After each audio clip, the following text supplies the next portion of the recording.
Alright guys, Assalamualaikum warahmatullahi wabarakatuh and salam sejahtera. Good morning, apa khabar semua? Feeling good? Alright, great. Okay, so in today's lesson guys, so we are going to discuss which is I think this is the last part this is the last part of your chapter 12.1 alkenes, di mana in this today's lesson lah hari ni kita akan fokus on, sekejap saya nak share dengan you all. Kita akan fokus on reaction mechanism guys, reaction mechanism. Okay, di mana kalau you all tanyalah kalau you ada tanya senior you all yang mana yang dah pernah ambil organic chemistry at matriculation punya level ni, saya pasti most of them bila kalau you tanya dia orang ni kan, apa yang susah tentang organic chemistry ni, okay, I'm pretty sure semua akan kata reaction mechanisms. Okay, tapi saya pun tak berapa faham sebenarnya kenapa sepatutnya mekanisme ni bukanlah satu benda yang untuk menyusahkan pelajar. Sebenarnya mekanisme adalah salah satu benda yang belajar supaya you lebih memahami apa yang berlaku dalam that organic reaction. Dan you pun tak perlu risau sebab you punya syllabus ni guys, yang you belajar mekanisme ni cuma, siapa tahu ada berapa? 10 guys, 10 sahaja. Sounds like sangat banyak kan, tapi sebenarnya 10 tu kalau ikutkan sikit je. Okay, sebenarnya reaction mechanism ni berlambak-lambak, banyak, sangat banyak. Cuma your syllabus you belajar cuma 10 of them sahaja. Okay, dan walaupun 10, dia dipecahkan kepada topik-topik yang tertentu lah. Jadi for example untuk this alkenes topik alkenes ni, you all cuma belajar satu saja mechanism, which is untuk free radical substitution. Alright, jadi for those yang nak tahu apa itu reaction mechanism ni, tak apalah, biasa ceritakan sedikit supaya you get the idea apa itu reaction mechanism, supaya lepas ni hopefully lah, okay, tak ada lagi yang kita katakan trauma ataupun fobia dengan when it comes to this reaction mechanism guys. Right, so are you guys ready?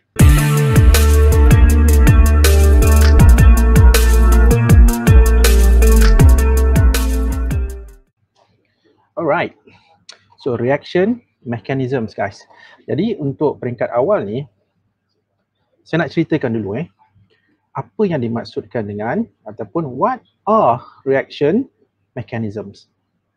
Okay guys, dia macam ni tau. When we say mechanism, mekanisma lah, mekanisma tindak balas.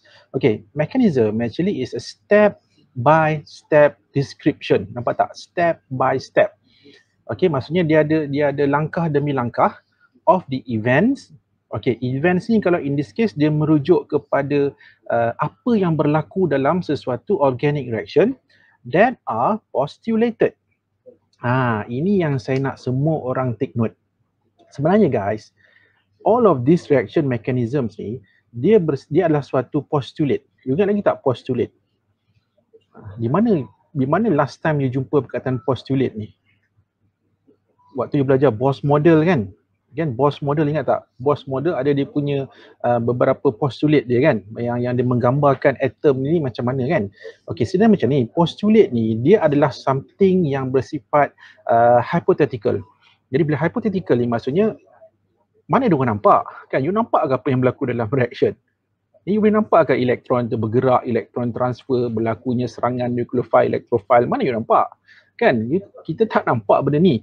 Jadi apa yang organic chemist ni buat adalah, ini adalah andaian. Okay, that's why saya kata dia bersifat hypothetical. Kita andaikan apa yang berlaku dalam reaction itu.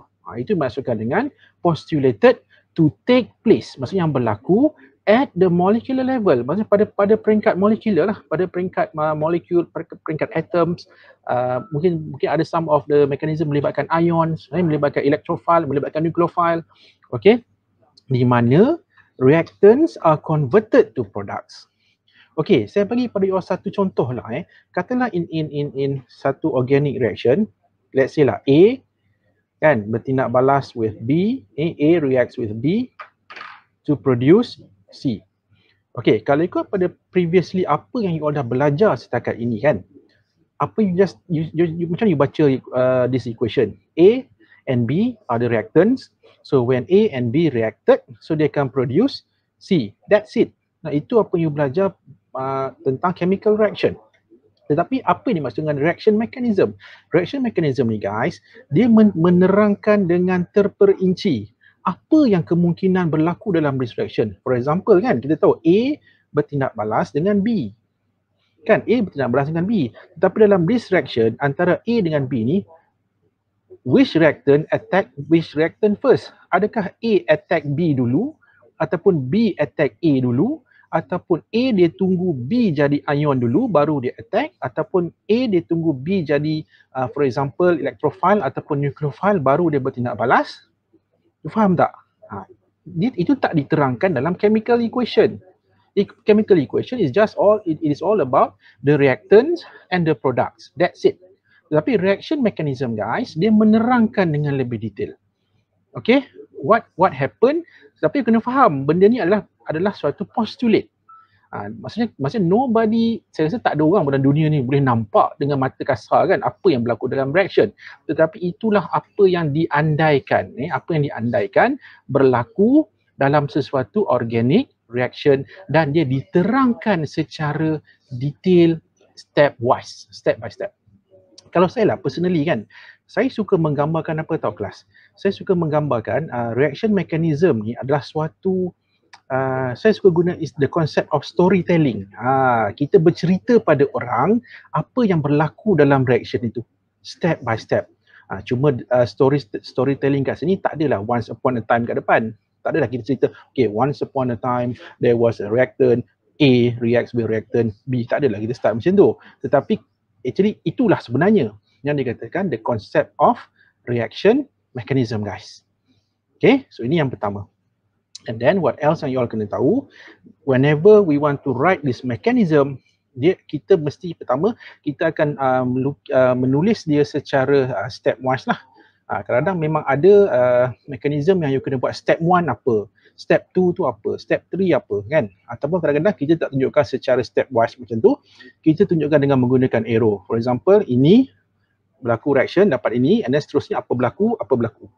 Tak apa, nanti bila kita dah masuk pada pelbagai jenis mechanism, nanti you all akan familiar dengan benda ni.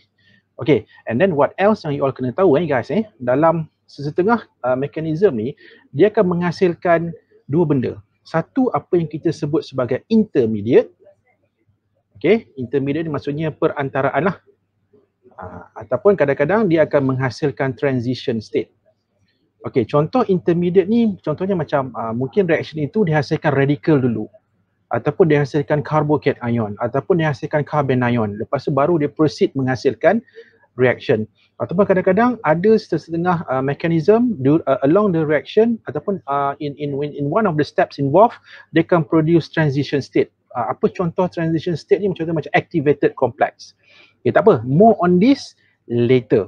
Nanti bila kita masuk pada specific mechanism, okay, saya akan terangkanlah dengan lebih detail. Jadi untuk at this moment, hari ini kita akan fokus pada your first ever mechanism, and saya haraplah bila you belajar this first mechanism, you akan fall in love with mechanism, bukannya you jadi trauma pula belajar mechanism. So hopefully lah.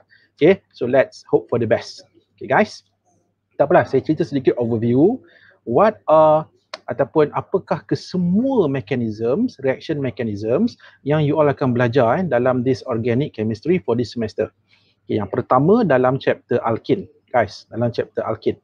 Dalam chapter alkene 12.1 you akan belajar ini yang pertama guys. Okay, the free radical mono substitution mechanism of alkene. Actually inilah apa yang kita akan bincang hari ni lah sekejap lagi Okay, ini yang pertama lah, your mechanism number 1. Ini yang pertama. Okay, yang pertama. And then second dalam topik alkene guys, dalam topik alkenes ada 3 lagi mechanism yang you akan belajar. Yang pertama untuk dehydration of alcohols. Lepas tu you akan belajar juga mechanism untuk electrophilic addition of hydrogen halide. So hydrogen halide yang you akan belajar ada 2 sahaja, sama ada hydrogen chloride dan juga hydrogen bromide. Okay, ni pun kita dah bincang sebelum ni kan. Kenapa normally kita just deal dengan chlorine dan bromine Right, and then yang seterusnya you ada electrophilic addition yang melibatkan acidified water guys. Apa itu acidified water? Nanti bila kita masuk topik alkene. Okay guys, itu sudah berapa dah ni? 1, 2, 3, 4 dan 4 kan? Okay, and then 4, another 4 adalah datang daripada chapter benzene guys. Daripada chapter benzene which is chapter 13. Okay, chapter 13. So dalam this chapter 13 ni benzene ni, you pernah belajar the only type of reaction yang berlaku pada benzene ring itself tu adalah apa? Electrophilic aromatic substitution kan? Okey, sebenarnya electrophilic aromatic substitution ni kita boleh pecahkan lagi kepada 4 yang you akan belajar. You akan belajar nitration, halogenation, Friedel-Crafts ni, nitration, halogenation, Friedel-Crafts alkylation, Friedel-Crafts acylation. Dan keempat-empat ni guys, ada masing-masing ada dia punya own mechanism dia. Ada mekanisme masing-masing yang you akan belajar kemudian bila kita masuk chapter 13. And the last two mechanisms guys, the last two mechanisms comes from this chapter. Okay, chapter 14, haloalkene. Di mana ini haloalkene akan ada dua lagi, the last lah, ini yang terakhir. You akan belajar tentang SN1 dan juga SN2 mechanism guys. Apa itu SN1? Kenapa S? Apa itu N? Apa itu maksud 1? Later. Saya tak nak spoil lagi sekarang. Nanti kita masuk chapter haloalkene, kita akan discuss benda ni dengan lebih detail guys. Okay, jadi basically semua total berapa ni? Semua ada 10 guys. 10 mechanisms. 1, ni 3, 4 kan? 4 campur 4, 8, 8 campur 2, 10, betul kan? 10. Jadi all together, there are 10 reaction mechanisms yang you akan belajar untuk this semester. Untuk organic chemistry lah untuk organic chemistry. Cuma kalau you tanya saya, sir, adakah semua ini akan keluar dalam exam? No, biasanya tak. Tak semua akan keluar. Okay. Tak tahulah mana satu yang akan keluar. Okay, atau mungkin mana-mana dua yang akan keluar. Tapi biasa dia takkan tanya semualah. Tapi macam mana pun tetap you kena belajar, you kena faham ke semua 10-10 mekanisme ni guys. Okay. So untuk hari ini, since ini adalah katakan the first time lah ataupun kali pertama you all nak belajar tentang mekanisme ni. Jadi hari ni saya nak fokus pada your first mechanism dulu, which is mechanism of free radical substitution of alkene. Okay, tentang reaction free radical substitution ni kelas, kita dah discuss benda ni yesterday. Semalam kita dah bincang. Saya dah tunjukkan beberapa contoh. Contohnya kalau you ada for example alkene yang mempunyai similar type of hydrogen, you akan dapat just satu sahaja haloalkene. Kita tak akan dapat a mixture of haloalkene. Tapi kalau kita ada alkene yang mempunyai different type of hydrogen atoms, so you akan dapat a mixture of haloalkene kan. Dan a mixture of haloalkene ni pula kadang-kadang ada yang boleh jadi major, ada boleh jadi minor kan. Ini biasanya berlaku bila kita buat bromination. Tapi selalunya kalau kita buat chlorination, normally kita tak ada major minor. Tak apa, ini saya simpan untuk the last nanti. Saya akan cerita kenapa kalau kita buat bromination, kita akan dapat major dan minor produk. Tetapi kalau kita buat chlorination, yes, kita akan dapat a mixture of haloalkenes. Tetapi kita tak boleh nak kata mana major, mana minor. Itu after this. Selepas saya dah selesai ceritakan pasal mechanism untuk free radical substitution. Okay guys, so let's move on to the lesson of the day lah. Jadi hari ini, inilah saya akan fokus, saya akan ajar you all. So hopefully guys, at the end of this lesson, you guys should be able to illustrate. Illustrate ni maksudnya menulis lah, in this case menulis, dan juga sometimes dia akan melibatkan you kena lukis structure lah, structure yang terlibat di dalam the mechanism. Okay, illustrate the free radical monosubstitution mechanism of alkenes. Alright, so kita teruskan. Okay guys, reaction mechanism, halogenation of alkenes. Okay, so for this mechanism, untuk alkenes ni, ataupun halogenation of alkenes, ataupun free radical substitution reaction of alkenes ni guys, dia akan melibatkan several steps. Okay, to be exact, there are 3 steps involved. Ada 3 step yang terlibat. So what are those 3 steps? So the first step is chain initiating step. Okay, chain initiating step. Ini kita katakan pencetus lah. Satu step yang untuk trigger the reaction. Nanti saya akan dengan detailkan lagi lah selepas ni. And then kita ada chain propagating step. Okay, chain propagating step. And the last step involved adalah chain terminating step. Okay guys, so these are the 3 steps. Jadi maksudnya bila you menulis reaction mechanism for this particular reaction ataupun halogenation of alkanes ini, you kena tunjukkan ketiga-tiga step ini. Okay, so saya akan go through satu persatu lah, kita akan go step by step. Right, jadi untuk memudahkan kita punya discussion hari ini, saya gunakan the simplest alkane dululah. Saya gunakan the simplest alkane. I'm using here methane. Okay, so I am using methane guys, metana. So apa yang berlaku dekat sini, given to you ataupun dekat soalan ni, methane kan. So methane apa kita buat? Kita buat chlorination, chlorination, reaction with chlorine in the presence of light. Ingat kan? Hari ni juga saya akan explain sekejap lagi kenapa reaction ini perlukan sunlight ataupun perlukan UV. Dan kita akan dapat apa? You akan dapat produk dia adalah chloromethane dan dia punya side product adalah hydrogen chloride. Okey, ini adalah apa? Ini adalah chemical equation. Okay, kita bincang awal-awal tadi kan, chemical equation ni dia just menunjukkan apa reactants involved, apa dia punya condition, panas ke, sejuk ke, macam kes ni kena expose under sunlight, and then ada tak solvent yang terlibat ataupun adakah perlu kita kena tambah apa-apa reagent tambahan, itu saja, dan apakah produk dia. Itu yang ditunjukkan oleh equation. Tetapi bila kita write the mechanism, kita akan ceritakan dengan lebih detail. Kan contohnya dalam this reaction kan guys, kita ada methane dengan chlorine. Jadi methane dengan chlorine ni bila berlaku reaction, mana yang bertindak balas dulu? Kan, ataupun apa yang berlaku sebenarnya. So itu kita akan detailkan melalui mechanism guys. Okay, so ingat tak tadi ada 3 steps kan? So kita start dengan step 1 dulu.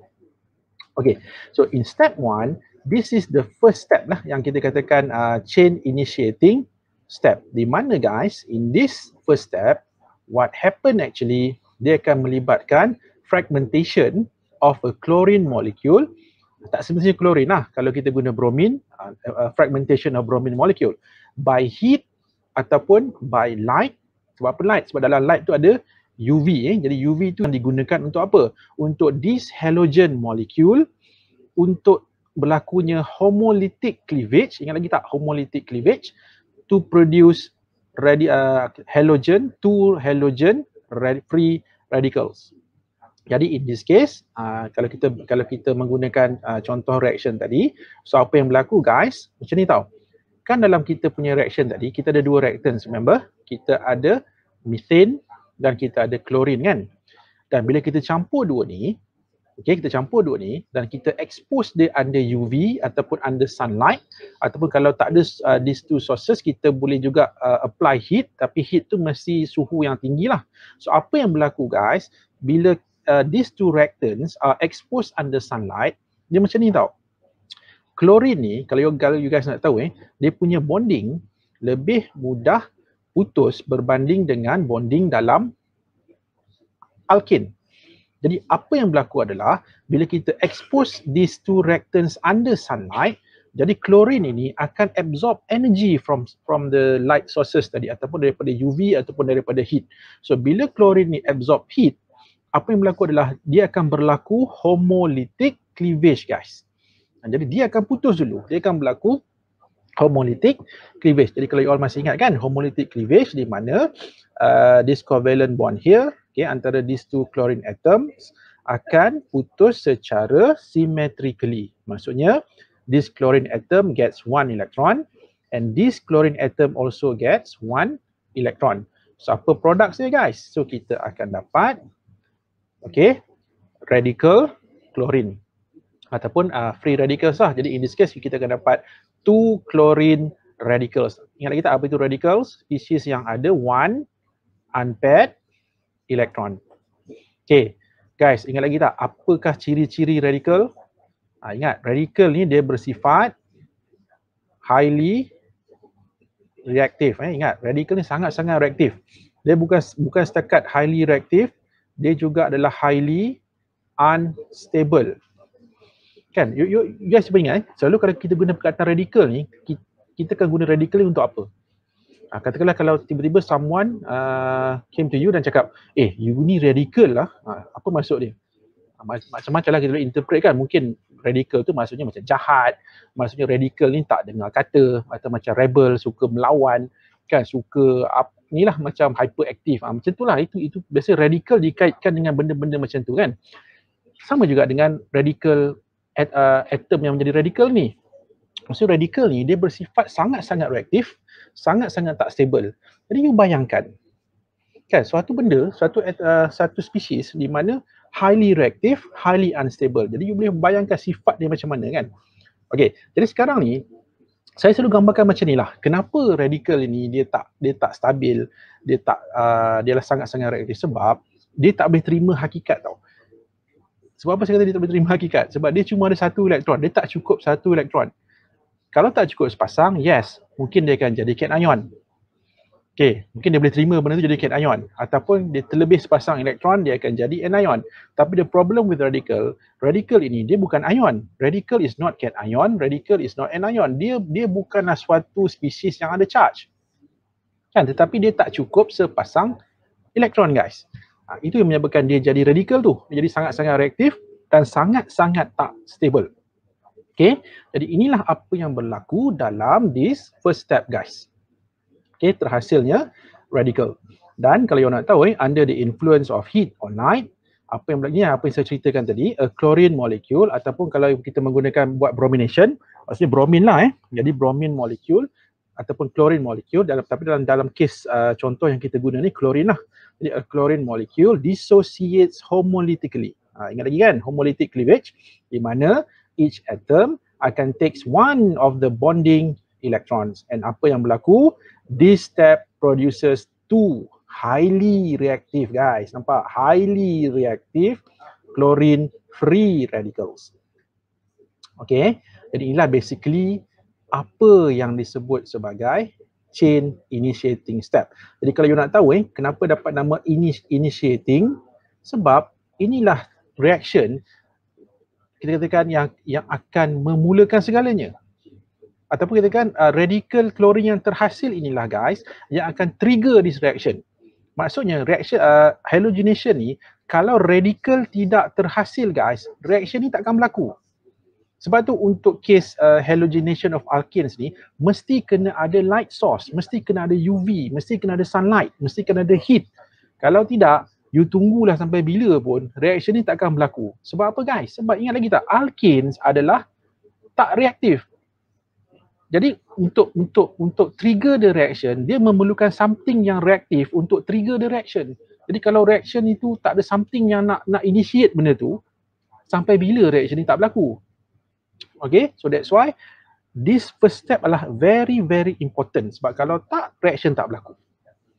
Okay, kita pergi pada second step. Okay, apa yang berlaku dalam step yang kedua? In the second step, this is what we call as chain propagating step guys. Chain propagate. Propagate ni, propagating datang daripada perkataan propagate. Tak pernah dengar tak perkataan propagate? Okay, saya tuliskan kat screen ni. Bukan propa propa tu maksud lain. Okay, propagate. Okay, propagate. Propagate means ni, propagate maksud dia dia produce more and more. Dia, kalau dalam konteks lain, maksudnya dia hasilkan dengan lebih banyak. Dia macam chain reaction lah. Macam chain reaction. Dia produce satu demi satu. Itu maksud propagation ataupun propagate lah. Perkataan propagate. Okay, so apa yang berlaku propagation ni kan? So dia macam ni guys. Okay, ingat tak step 1 tadi apa yang terhasil? Chlorine radical kan? Okay, dan saya pun dah explain tadi kenapa chlorine radical itu sangat-sangat reaktif, sangat-sangat tak stabil sebab dia tak cukup one electron guys. Jadi bila dah tak stabil, apa dia akan buat? Dia akan cuba untuk stabilizekan diri dia. Kan? Dia akan cuba nak stabilizekan diri dia. Jadi sekarang ni untuk chlorine radical tadi nak jadi stabil, dia perlu buat apa? Dia perlu dapatkan satu lagi elektron. Betul tak? Supaya dia jadi octet balik. Dia jadi stable lah, dia jadi stable. Jadi sekarang ni, apa yang chlorine radical ni akan buat? Itulah apa yang akan berlaku dalam this chain propagating step guys. Di mana, apa yang chlorine radical ni akan buat tau? Dia sebab radical kan, jadi dia akan do whatever it takes by hook or by crook ni, itu istilah dia. Dia akan cuba buat apa tahu? Dia akan dapat balik satu elektron ni, dan you nak tahu tak macam mana cara dia? Dia akan tarik satu hydrogen atom. Nampak tak? Itu dia maksud the first statement tu, dia akan involve hydrogen abstraction. Dia akan tarik satu hydrogen atom daripada mana? Okay guys, reaktan kita ada berapa? Ada 2 kan reaktan? Jangan lupa kita ada methane dalam reaction kita kan. Jadi dia akan tarik satu hidrogen daripada methane tadi, tetapi dia tak tarik hidrogen tu as atom tau. Dia akan tarik hidrogen itu dengan satu elektron saja. Kenapa dia tarik hidrogen tu dengan satu elektron saja? Ataupun dia akan abstract that hydrogen from methane keluar dengan satu elektron? Sebab radical kan ada satu elektron. Jadi untuk dia jadi stable, dia memerlukan satu saja lagi elektron. Sebab tu dia akan tarik keluar hidrogen daripada methane dengan satu elektron saja. Okey, jadi inilah apa yang berlaku guys. Nampak? Klorin ada satu one unpaired elektron kan. Jadi apa dia akan buat? Ni, dia akan tarik this H guys. Ini, this H ni. Ini yang dia akan tarik keluar. Tapi H yang akan keluar ni guys, dia akan keluar dengan satu elektron sahaja. Jadi in this case, apa berlaku? Bond ini akan putus. Tapi bila putus, sama juga, dia akan putus secara homolitik. Kenapa homolitik? Sebab klorin ni just memerlukan satu elektron saja. Nampak tak? Jadi bila H ni keluar sebagai H dot like this, jadi ini nanti dia akan bergabung dengan this chlorine radical untuk produce apa? HCl. Kan? Hydrogen chloride. Cuma the problem here is bila chlorine radical ni guys, tarik hidrogen ni keluar, apa berlaku pada karbon ini? Karbon ini, kan kita tahu kan, dekat bonding dekat sini kan ada sepasang elektron. Jadi bila bonding dekat sini putus guys, satu elektron lagi akan pergi pada karbon.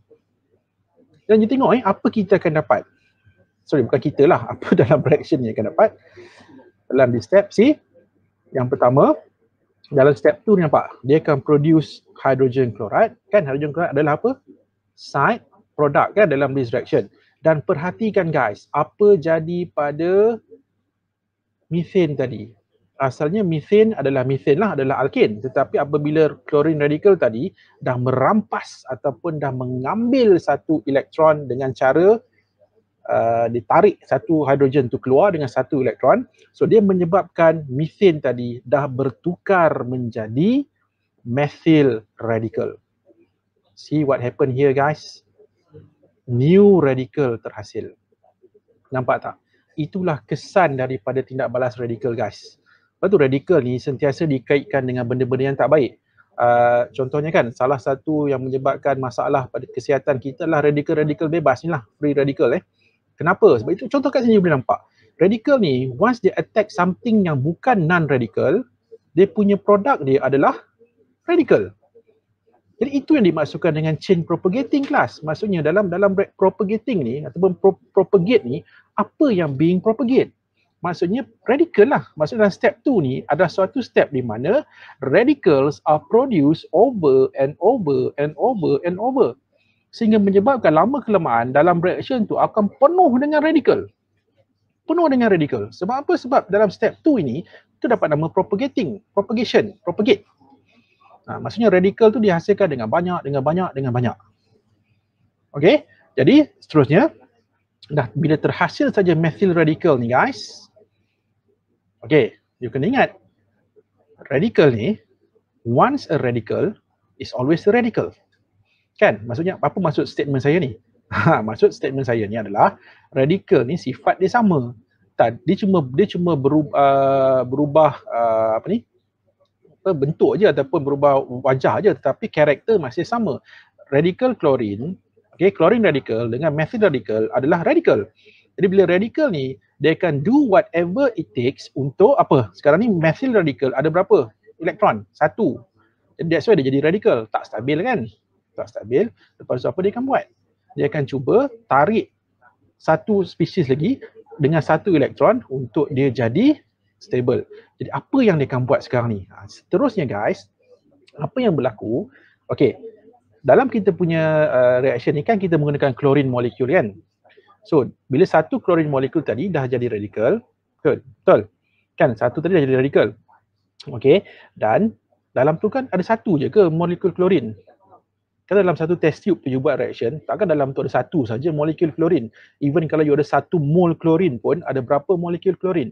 6.02 times 10 to the power of 23 molecules of chlorine. Banyak kan? Banyak. Apa yang berlaku seterusnya?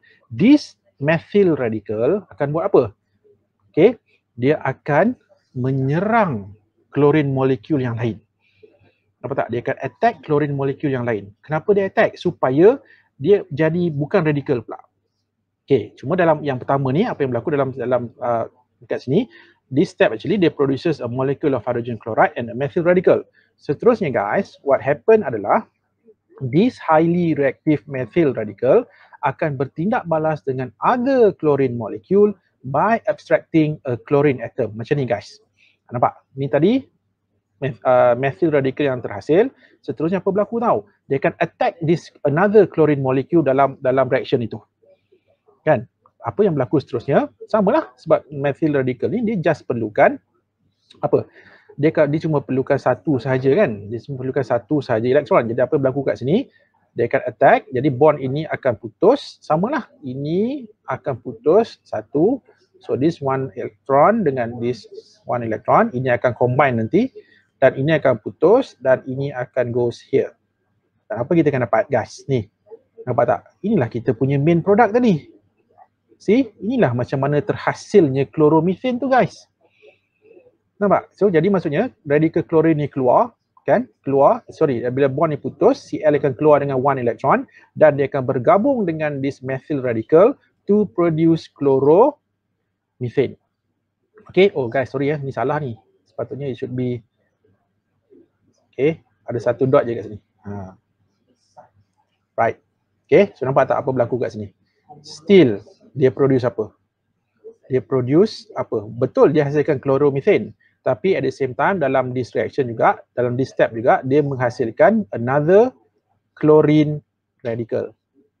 Okay, jadi apa yang berlaku dalam this step produces a molecule of chloromethane. Di mana inilah, dia gunakan istilah ultimate products. Ultimate tu guys, ultimate ataupun main products of the reaction. And also dia menghasilkan another, okay, ini bukan chlorine atom sebenarnya. Okay, dia produce another chlorine radical guys. Okay, another chlorine radical. Jadi, you nampak tak apa berlaku kat sini?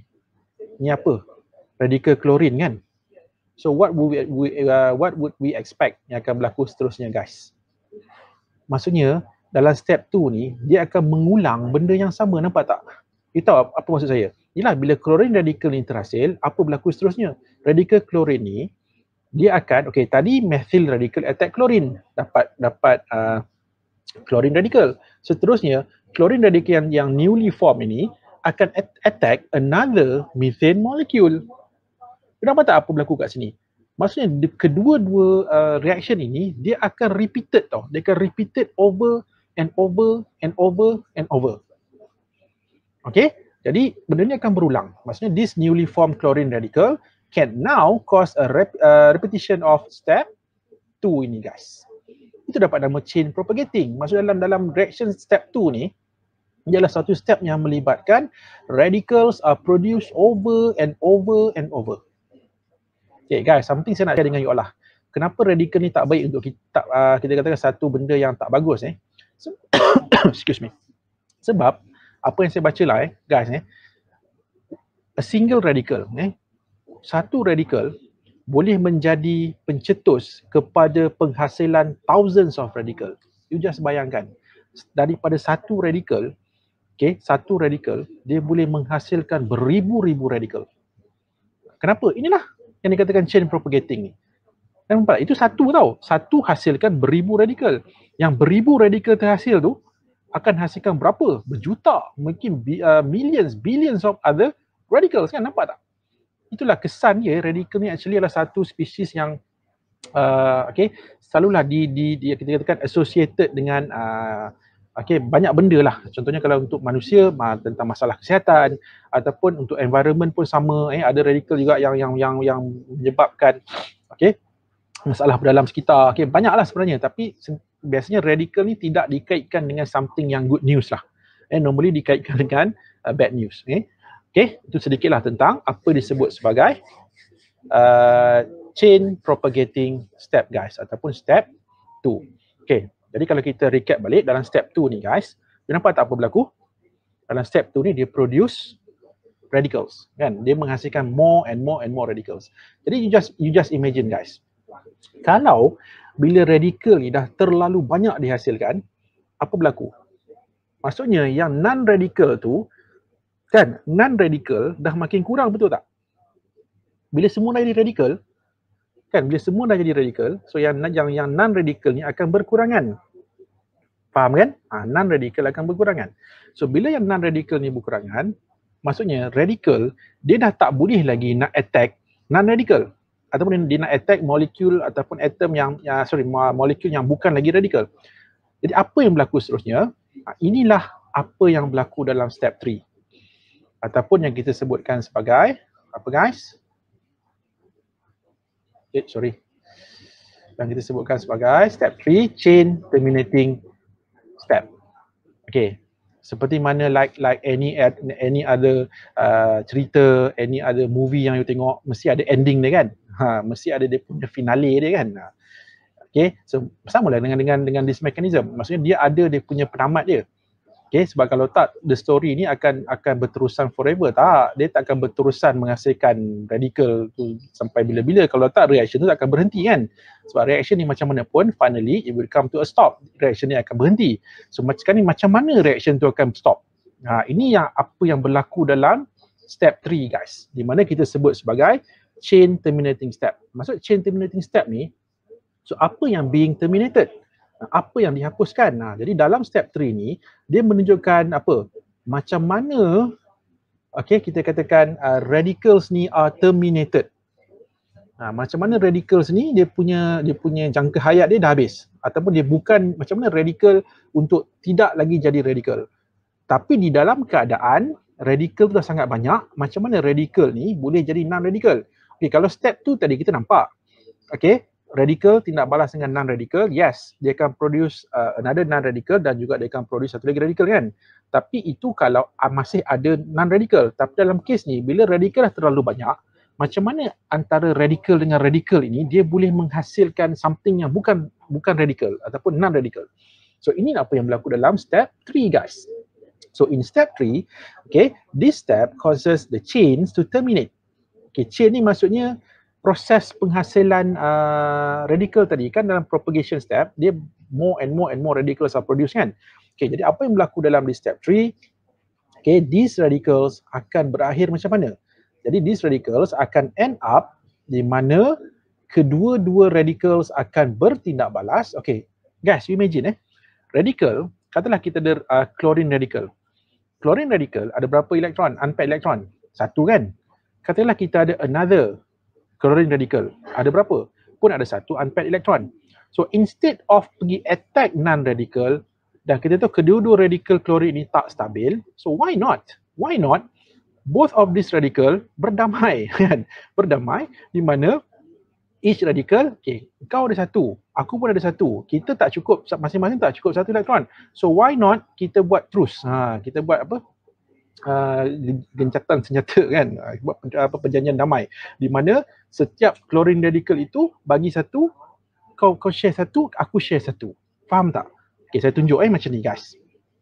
Okay, apa yang berlaku adalah when these 2 odd electron species combine to give an even electron species, so reaction stop. Inilah yang saya cakap tadi ni kan. Dalam tu kan bila dah terlalu banyak radikal, contohnya radikal chlorine dengan another radikal chlorine. So sekarang chlorine radikal kan tak cukup 1 elektron. Ini tak cukup 1 elektron. Jadi instead of pergi attack non-radikal, so apa yang berlaku? So these 2 radicals masing-masing akan share 1 electron each, share 1 electron each. So apa akan berlaku guys? See, dia akan produce chlorine molecule. So apa berlaku? Lama kelamaan chlorine radical ni dia dah jadi makin berkurang. So, and then what happened? Jadi maksudnya lama kelamaan reaction tu akan stop lah. Okey, tapi dalam step 3 ni bukan radical ini saja. Sebab kita kena faham dalam step 2 tadi ada berapa jenis radicals produce guys? Kita ada dua kan? Kita ada chlorine radical, kita juga ada apa? Methyl radical. Okey, yang pertama boleh jadi chlorine radical react dengan another chlorine radical. Second macam mana? Ni boleh jadi juga methyl radical okey bertindak balas ataupun combine dengan another methyl radical. So dapat apa? Dapat ethane. Okey, walaupun you tengok dekat sini kita dapat ethane dalam this reaction, tapi kuantiti ethane ni dia bukanlah banyak lah sebenarnya. You ingat tak saya ada pernah sebut tentang trace kan, trace product kan? Mungkin dia punya kuantiti sangat-sangat kecil dan dia actually dia tak contribute pun kepada main product itu. Jadi that's why kita tak consider ethane yang terhasil ini sebagai main product dia. Okay, dan what else guys? Ada satu lagi. Boleh jadi radical chlorine ataupun chlorine radical okay, bergabung dengan another methyl radical. So dapat apa? Dapat main product lah. Kita akan dapat chloromethane. Jadi maksudnya chloromethane ni terhasil dua tempat lah. Satu dia terhasil masa bila? Dalam step 2 dan dalam masa yang sama dekat step 3 ni juga pun menghasilkan this chloromethane guys. Kita akan dapat chloromethane. Inilah main product dia kan. Okay. Dan apa berlaku kita tengok so bila kesemua radikal dah bertindak balas, so apa berlaku pada reaction itu? Nampak tak? So bila lama kelamaan radikal dah berkurangan, dah susut, dah jadi less and less sampailah kepada satu tahap dah tak ada lagi guys radikal dalam reaction itu. So what will happen? The reaction akan finally stop, berhenti. Dan as apa-apa cerita kan, dia akan berakhir dengan apa? Dia akan happily ever after. Cuma you tak masuk lah benda tu dalam mekanisme jangan pula you cerita benda tu. So maksudnya finally the reaction akan stop. Okay, so inilah dia guys, apa yang disebut sebagai mechanism for free radical substitution ataupun in this case untuk halogenation of alkenes. Right? Okay, so macam mana guys? Setakat ini boleh terima ke? Okay, inilah dikatakan mekanisme Alright, sekejap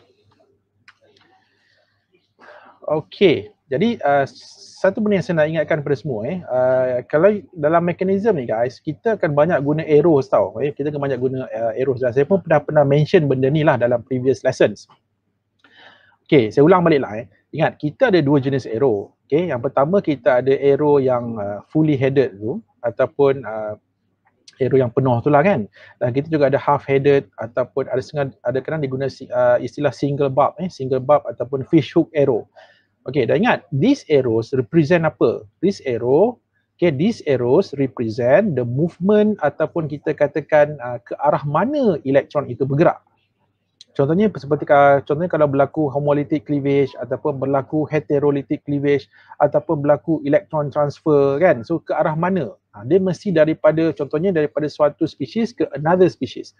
Okay. Untuk single barb arrow ni guys, ataupun arrow sekarang saya sebut fish hook arrow ni, arrow mata kail ni, dia menunjukkan apa? Dia menunjukkan the movement of unpaired electron. Tapi kalau double barb ni ataupun kita katakan double fully headed arrow ni lah. Okay, so dia akan show the attack ataupun sometimes kita guna istilah movement of electron pair. Nampak tak perbezaan? Kalau single itu unpaired electron ataupun kalau dalam case ini untuk satu elektron saja kan. Ini contohnya kan dia bergerak sorry. Bukan ini contohnya kalau dalam satu covalent bond kan kalau diputus secara homolytic nampak tak? Dia macam tu. Kan katalah ini tadi Cl dengan Cl kan yang berlaku dalam step 1 dalam chain initiating step tadi kan. Okey, nampak ini menunjukkan this chlorine akan gets 1 electron, ini akan gets 1 electron. Itu kalau kita guna single barb arrow like this. Tapi for the case of double barb ni ataupun fully headed arrow ni, contohnya lah katakanlah contohnya this bond here, since chlorine is more electronegative than H kan. So bila berlaku pemutusan ikatan, for example, so chlorine akan get a pair of electrons. Ini nampak dia bila fully headed ni ataupun double barb arrow ni, so dia menunjukkan this chlorine akan gets a pair of electron. Maksudnya from this bond breaks, so dia akan putus menghasilkan ini. Ataupun kadang contoh lain ni, kadang-kadang boleh jadi kita ada nucleophile.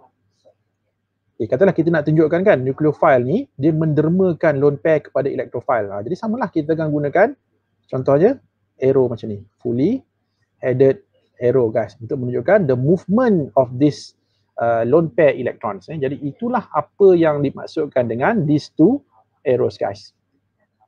Okay, right, let's look at another example. Ini pun saya harap you all pun boleh buat sama-sama lah. Kita buat sama-sama. Write the mechanism for the formation of major product. Nampak? Dia nak untuk major product. Okay, in the reaction below. Okay, ingat lagi tak? Kenapa reaction ini ada major minor product guys? Why?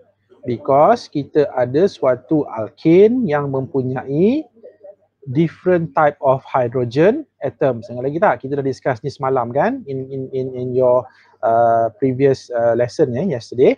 Okay, di mana dalam propane kan kita ada apa? Kita ada secondary carbon, kita ada primary carbon kan?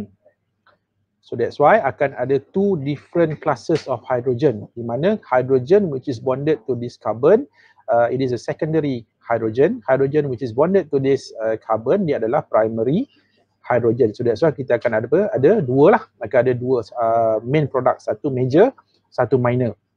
Contohnya, kenapa ini major? Ini saya ulang balik lah apa yang you dah belajar semalam. Okay, why this is the major product? Because this major product ni terhasil daripada secondary radical. Kan secondary radical is more stable than primary radical. Kan ini terhasil daripada primary radical. Sebab tu dia jadi minor product. Okay, cuma soalannya sekarang, macam mana kita nak tunjukkan okay, the formation of this major product using dia punya, kita nak tunjukkan the mechanism, the mechanism for the formation of this major product ataupun apa ni, 2-bromopropane guys. So are you guys ready? Kita tengok contoh untuk this question. Right, so samalah macam biasa, kita kena buat dia step wise lah, jadi kena tuliskan step 1 apa. Jadi step 1 adalah chain initiation ataupun chain initiating step guys. Okay, so apa yang berlaku? In this case sebab kita menggunakan bromine kita menggunakan bromine. Contoh tadi kita buat chlorination. Kan chlorination, tapi sekarang ni kita menggunakan bromine. Jadi in this case dalam step 1 ni guys, apa yang berlaku adalah samalah kita tadi kan. Bila kita expose this reaction under sunlight, so what happened was bromine molecule akan undergoes homolytic cleavage to form bromine radicals like this. So betul ke kalau kita tinggalkan macam ni saja guys? Betul atau salah ni? Tak lengkap Apa yang missing kat sini? Tadi baru kita bincang tadi guys. Apa? Arrows. Don't forget the arrows guys. Kena masukkan arrows. Jadi since ini adalah homolytic cleavage, so we are going to use this single barb, 2 single barb arrows.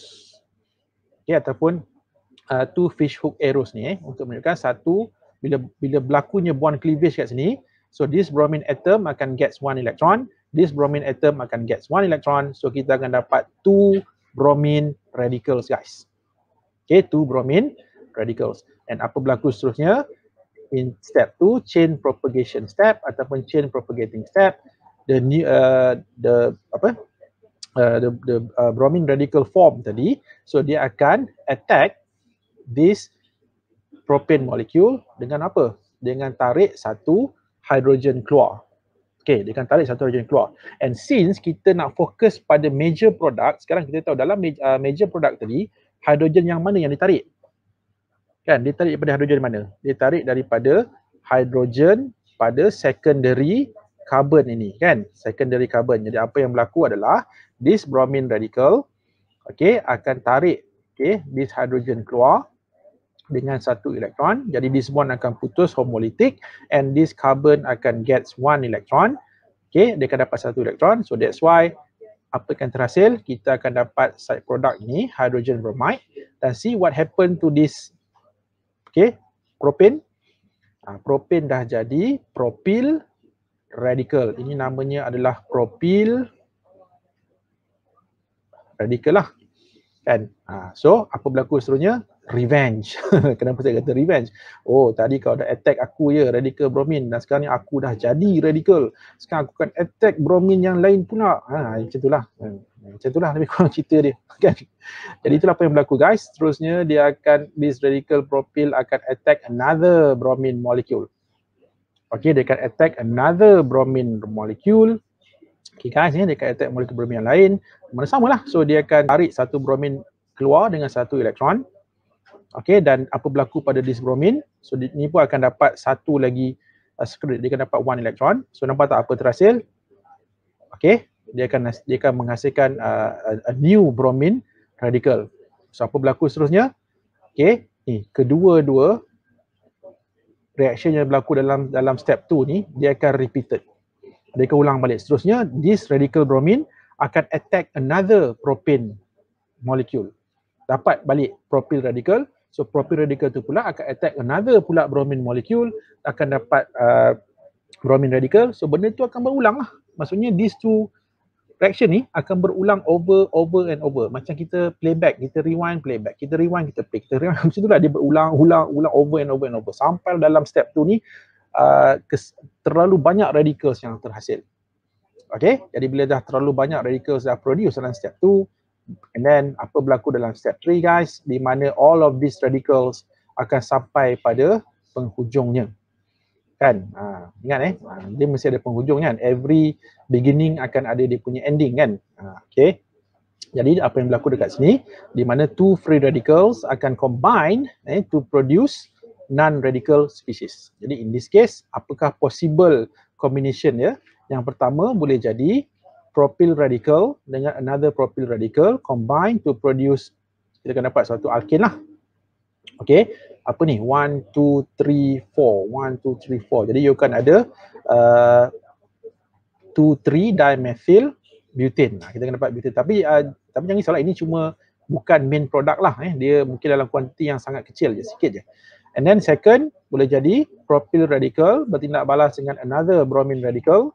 So dia akan dapat, see, here is the major product tadi, 2-bromo propane. And also, apa yang berlaku adalah mungkin radical bromine bertindak balas dengan another radical bromine. So kita akan dapat balik semula bromine molecule. So bila kesemua radical ini dah tak ada, dah habis, kan, maka tamatlah sudah reaction tersebut. Okay guys, itulah dia apa yang dikatakan dengan chain termination step. Okay, boleh Okay, seterusnya guys. Okay, saya nak ceritakan sedikit. Okay, tadi ingat tak awal-awal tadi saya ada sebut kan. Sekarang saya nak minum air sekejap. Kering pula tekak. Bismillah.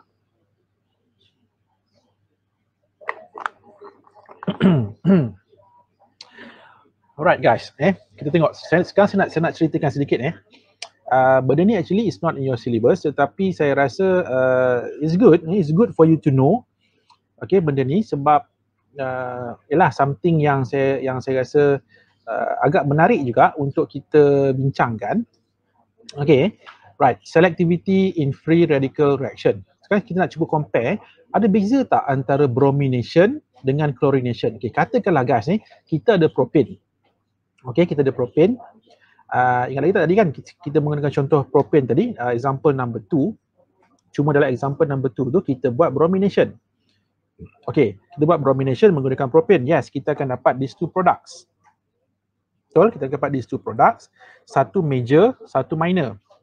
Kan? Okay, katakanlah kita menggunakan the same propane guys.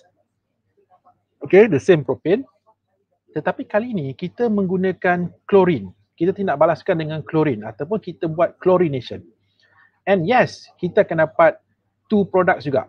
Okay, di mana satu you akan dapat 1 chloropropane dan you akan dapat 2 chloropropane kan, dia punya main product. Selain daripada HCl lah, ini pun kita akan dapat HBr tapi itu dia punya side products. Okay, cuma kalau dalam bromination dan juga chlorination dan bromination ni guys, kita tengok so kalau ikut theoretically kita akan gambarkan dia macam ni, betul tak? 75%, 25%. Maksudnya ada major, ada minor. Sama juga dengan bromination. 75%, 25% kan? Ada major, ada minor. Maksudnya yang 75 tu akan jadi major, yang 25 tu akan jadi minor. Betul? Tapi guys, saya nak terangkan yang sebenar, in actual yang sebenar. Apa yang berlaku tahu? Dalam chlorination guys, you nampak tak percentage dia? Okay, one chloropropane dengan 2 chloropropane in actual, ni saya cerita in actual. Jangan tanya pula, macam mana saya tahu dia 45-55? Ni daripada eksperimen lah. Bukan saya yang buat lah, maksudnya daripada kajian ataupun daripada apa yang organic chemist dah buat this experiment. Di mana untuk case chlorination guys, actually dia punya percentage antara these two products, these two main products ni, 45 dengan 55. Ini apa yang berlaku dalam chlorination guys. Okay, apa yang berlaku dalam chlorination. Tapi bila kita buat bromination, betul, theoretically, ini apa yang kita expect. Tapi, tengok surprisingly, in actual untuk bromination guys, you nampak tak apa berlaku? Dan apa berlaku? In actual, untuk 2-bromopropane, percentage dia adalah 97%. While 1-bromopropane adalah 3%. Sebab tu dalam kes ni, kita boleh kata yang 97% ni adalah major. Yang 3% ini adalah minor. Ingat, ini berlaku pada bromination. Tetapi dalam chlorination guys, bila ini 55, ini 45, betul in terms of mathematically, kita akan kata 55 mesti lagi banyak daripada 45 kan. Tapi dalam organic chemistry ni, kita akan katakan kalau the percentages are like this, 55-45, you tak boleh kata ini major, ini minor. No, sebab kita kan, apa kita nampak kat sini? Maksudnya, untuk chlorination ni guys, dia punya percentage itu lebih kurang sama. So that's why dalam chlorination, bila kita buat chlorination guys, let's say kalau kita dapat a mixture of haloalkane, dia takkan ada major minor product. Dia perasan tak? Selalu kalau jumpa major minor product ni, dia mesti untuk bromination saja. Kalau chlorination, mesti kita takkan jumpa reaction yang akan ada major minor. Okay, hanya berlaku pada bromination sahaja guys yang ada major dan juga minor product. Tapi kalau dalam chlorination, you akan dapat, still kita akan dapat the mixture of haloalkanes. Tetapi kita tak boleh kata salah satu tu major, salah satu tu minor, no. Okay, right. Saya tahu ada dah mula tanya ni, kenapa pula ni sir? Kenapa macam ini kan? Why kan? Kenapa? Okay, reason ni macam ni. Okay, why bromination is more selective than chlorination? Okay, saya cerita sikit apa maksud selective. Okay, selective means, senang cerita kalau saya lah, kalau saya suka guna perkataan selective ni macam cerewet. Kan, cerewet, fussy. Dia selektif, dia memilih. Dia bersifat memilih. Okay, memilih. Okay, reason dia kenapa bromination is more selective than chlorination, yang pertama you kena ingat, dalam periodic table, klorin dengan bromin ni, position ni macam mana guys? Fluorine on top, kan, group 17 kan, fluorine, lepas tu bawah dia klorin, lepas tu bromin kan. Jadi that's why, kalau kita tahu, fluorine adalah paling reaktif. Tapi klorin memang directly bawah fluorine, betul tak? Kan, fluorine, klorin, bromin, iodine kan. Okay, so that's why kalau kita compare in terms of reactivity guys, klorin, kalau kita compare dengan bromin, klorin is more reactive than bromin. Nampak tak? Klorin is more reactive than bromin. So, bila klorin is more reactive than bromin, bila both of this menjadi radical. Ingat tak? Kita sebenarnya masih related to free radical substitution tadi. Maksudnya, bila klorin jadi radical, dengan bromin jadi radical, okay, in terms of these two radicals guys, radical klorin ini sebenarnya juga adalah lebih reaktif daripada radical bromin. Ataupun kita katakan radical bromin ni dia tak sekuat radical klorin lah. Dia tak sekuat radical klorin. Ataupun dia adalah less reactive than klorin radical. Jadi when this happen, bila berlaku tadi kan kita dah bincang kan, dalam free radical substitution tadi, dia akan melibatkan apa? Dia akan melibatkan radical klorin yang akan tarik keluar H. Ingat lagi tak? Dia akan tarik keluar H dengan satu elektron, remember? Jadi apa yang berlaku adalah macam ni tau.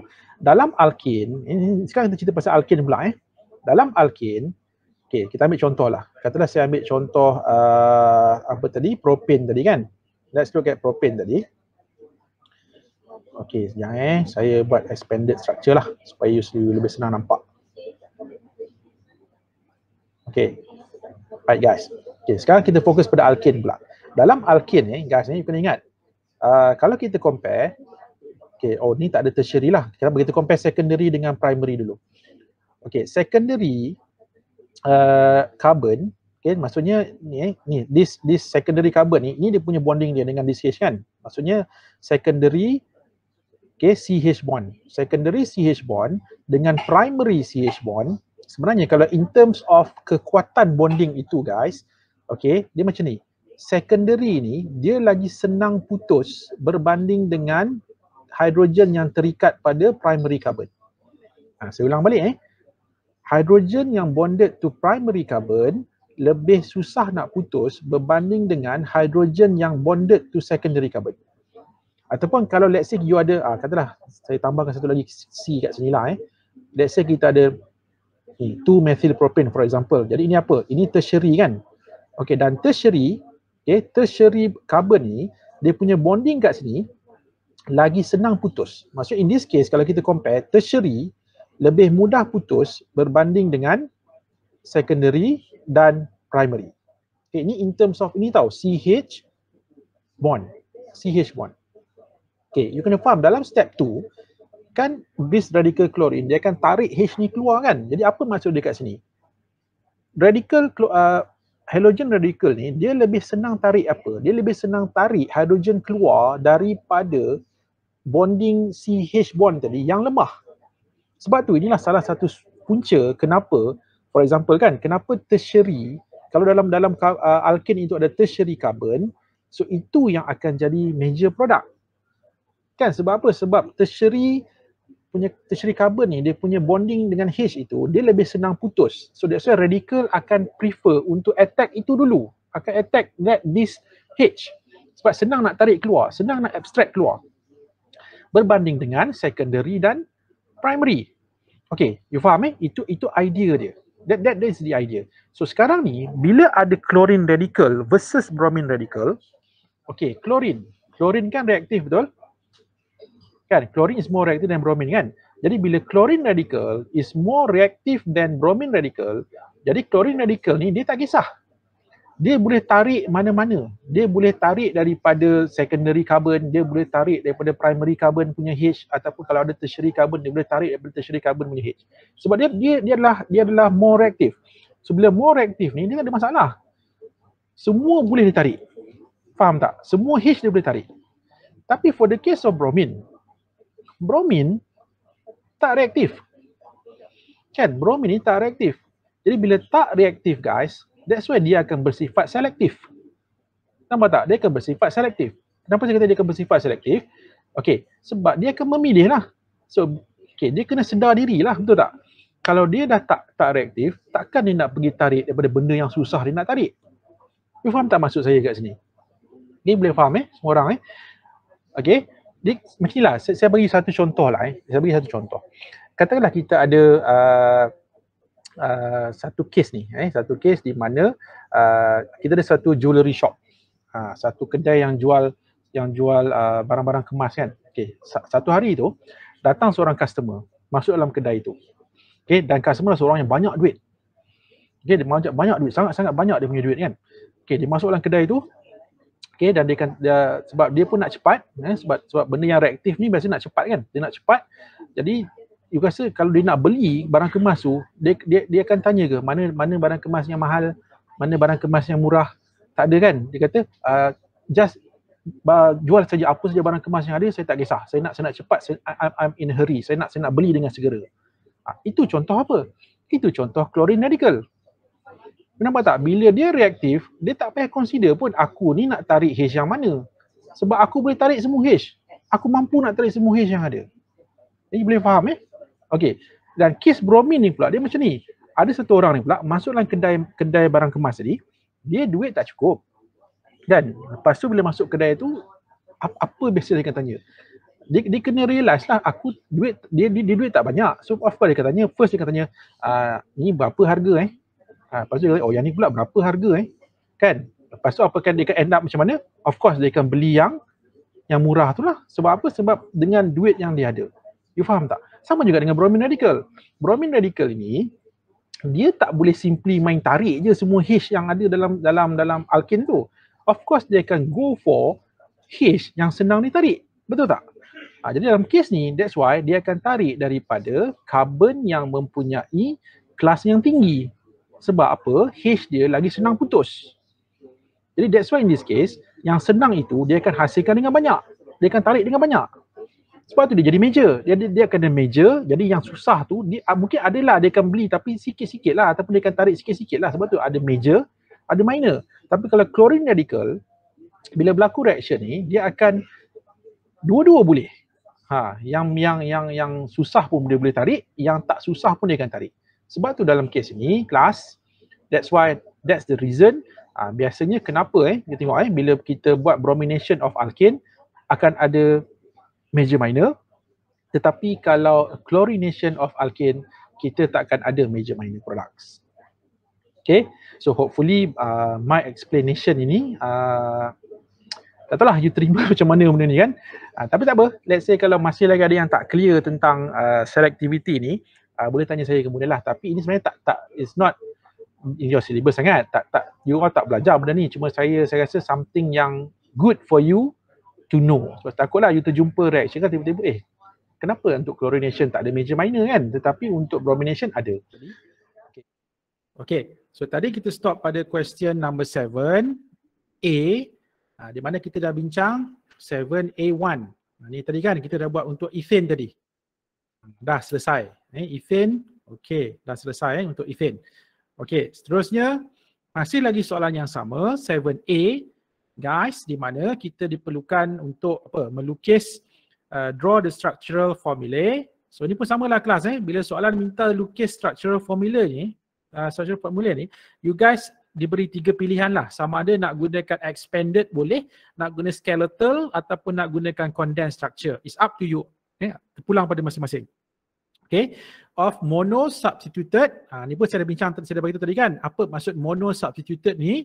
Maksudnya hidrogen itu diganti sekali sahaja. Maksudnya produk tu diganti pada satu hidrogen sahaja. Okay, dan kita ada major dan minor products ni kan. So bila berlaku ni, sebab tu dia kata ada if any. Guys, sebab apa? Sebab tak semua alkanes, bila buat halogenation, tak semua alkanes akan ada major minor products. Saya ada bincang dalam kuliah tadi kan. So maksudnya alkanes yang akan menghasilkan major dan minor products ni, sekiranya dalam alkane tersebut ada different classes of carbon atoms ataupun ada different classes of hydrogen atoms. So itu kita akan ada major dan minor product. Kejap lagi saya akan ajarlah macam mana kita nak pilih mana major mana minor. Okay. And then inilah when these alkanes subjected to the bromination reaction under sunlight. Okay guys, kita move on soalan yang kedua. Okay, soalan yang kedua kita ada apa kat sini guys? Kita ada propane, propana. Okay, kalau kita tengok dalam propane ni guys, dia ada two different classes of carbon atoms. Nampak tak? Dia ada primary, this carbon primary, carbon yang ketiga ni pun primary, tetapi carbon yang kedua ni, so this is a secondary carbon. Nampak tak guys? Ataupun kalau kita expandkan the structure, saya kembangkan structure ni dulu. Okay, kalau you guys expand the structure, so kita akan dapat macam ni lah. Nampak tak? Kita ada primary carbon, ada 2, dan kita ada secondary carbon. So bila kita ada different classes of carbon atoms ni guys, maksudnya kita juga akan ada different classes of hydrogen atoms. Betul tak? Kan? Sebab apa? Hidrogen yang terikat dengan primary carbon, so ini semua adalah primary hydrogen. Tetapi carbon yang terikat dengan secondary carbon, so these two hydrogen, ini adalah secondary hydrogen. Jadi dalam kes propane ni kelas, dia akan ada 2 hidrogen yang berbeza. Ada 2 hidrogen yang berbeza. Satu kita ada primary hydrogen, dan yang kedua kita akan ada secondary hydrogen. So ini yang menyebabkan bila berlaku reaction, bila kita buat halogenation, guys, kita akan ada a mixture of haloalkanes. Kita akan ada campuran haloalkanes. Okey, tak apa. Kita tengok apa kita akan dapat. Okey, jap saya lukiskan kat bawah ni lah saya padam ni dulu. Okey, dia macam ni tau kelas. Okey, kita ada haloalkane. Haloalkane pula. Kita ada propane. Okey, so propane. So apa yang kita buat guys? Kita tindak balaskan dengan bromin. Okey, in inert solvent under sunlight. Okey, kita akan dapat apa? Yang pertama guys, tadi kan kita ada primary dengan secondary carbon kan?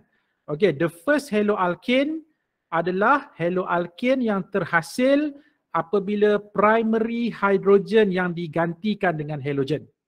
Okey, dalam kes ni kita ada dua kan primary carbon kan? Jadi you guys ambil je mana-mana satu.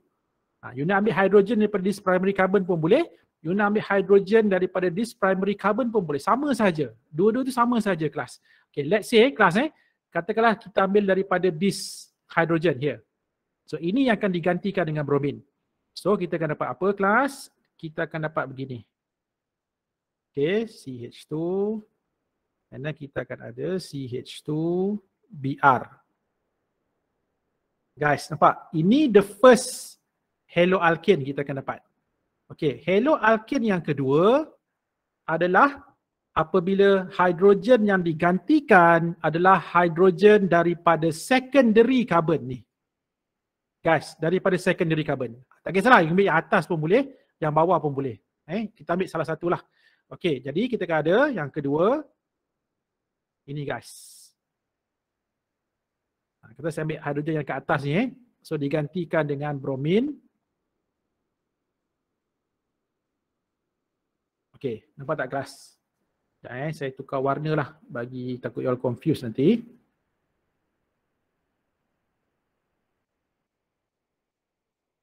Okey, so here nampak kelas. Ini bromin pada carbon number 1.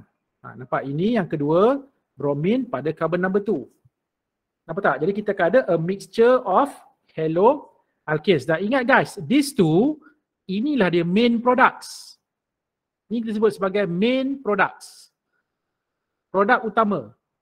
Okay, kenapa ada dua? Sebab satu akan jadi major, satu akan jadi minor. Cuma saya tahu sekarang ni, mesti akan tertanya-tanya. Mana major, mana minor kan? Mana satu major, mana satu minor. Okey, sebentar lagi saya akan explain mana satu major, mana satu minor. Tapi yang penting kat sini guys, ini adalah main products. Ada dua main products. Dan dia ada satu lagi side products. Apa side products dia guys? Side product dia adalah HBr. Hydrogen bromide. Itu side products. Produk sampingan. Yang dua ni adalah main products, produk utama. Okey, cuma sekarang kita nak tahu antara dua compound ini, dua haloalkane ini, saya tuliskan namalah senang.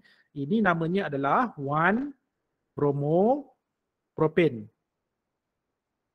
Ini 1-bromopropane, yang bawah ni pula adalah 2-bromopropane.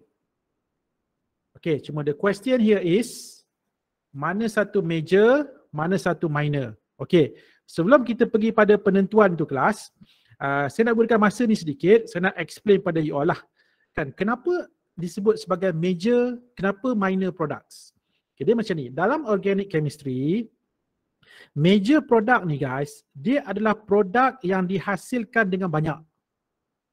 Itu major product. Contohnya contohnya macam ni, mungkin major ni katakanlah 70%, mungkin minor ni 30% je dihasilkan. Itu masuk major minor. Major tu maksudnya dia punya kuantiti dalam reaction itu dia dihasilkan dengan lebih banyak, okay, berbanding dengan minor. Minor tu dia punya percentage dia kecil. 70-30 ataupun mungkin 60-40 ataupun 80-20. Dia punya itu dikatakan istilah major dan minor products. Okay, dan seterusnya, kenapa major product dihasilkan dengan banyak? Okay, reason dia, ada sesetengah reaction, major product ini dia dihasilkan oleh spesies yang lebih stable. Ingat lagi kan? You all dia diterangkan sebelum ni kan tentang stability of radicals, stability of carbocation ion, stability of carbon ion kan? Okay, sebenarnya kestabilan ini mempengaruhi inilah dia. Dia akan mempengaruhi sama ada dia akan jadi major product ataupun minor product. Kalau spesies itu more stable, dia akan jadi major product. Sebab apa tahu? Sebab guys, dalam organik, spesies yang stable, dia lebih suka untuk dihasilkan di dalam reaction tersebut. Faham tak? Kan benda yang stable. Macam you all lah. Kan, katakanlah you all buat soalan kimia. Kan, you buat soalan kimia, senang lah soalan ni. Apa you akan buat? You akan jawab lagi. Senang jugalah soalan ni. And then jawab soalan lagi. Senang lah. Bila kalau banyak soalan yang senang, you akan buat soalan itu dengan banyak kali. Betul tak? Kan, you akan berterusan buat. Sebab senang, kan, seronok buat sebab senang kan. Tapi cuba kalau sekali you buat, susah. Apa akan berlaku kelas? Tiba-tiba you all akan terus stop. Kenapa stop? Susah nak buat, tak nak buat. Kan, buat apa nak buat susah. Kan, lebih baik aku buat benda lain kan. Macam itulah. Nampak tak guys? Itu dia katakan major minor ni. So bila major product ini, dia datang daripada benda yang senang nak dihasilkan. Ataupun yang lebih suka nak dihasilkan dalam reaction tersebut. Itu yang dia akan hasilkan dengan banyak. Sebab tu dia akan jadi major products. Benda yang susah, dia akan hasilkan dengan sedikit. Ataupun benda yang kurang stable, kan tak stable, siapa nak benda yang tak stable kan? Tapi dia tetap kena hasilkan juga. Cuma dia akan hasilkan dalam kuantiti yang tidak banyak. Kelas itu dikatakan dia akan jadi minor products. Cuma persoalannya di sini kan, mana satu major, mana satu minor.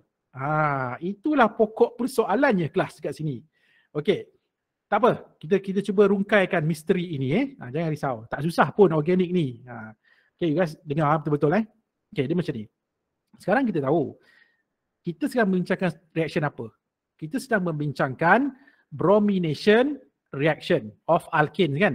Bromination ataupun halogenation lah secara umum halogenation of alkanes. Nah, kita tahu apakah type of reaction? Kelas, apa type of reaction tadi?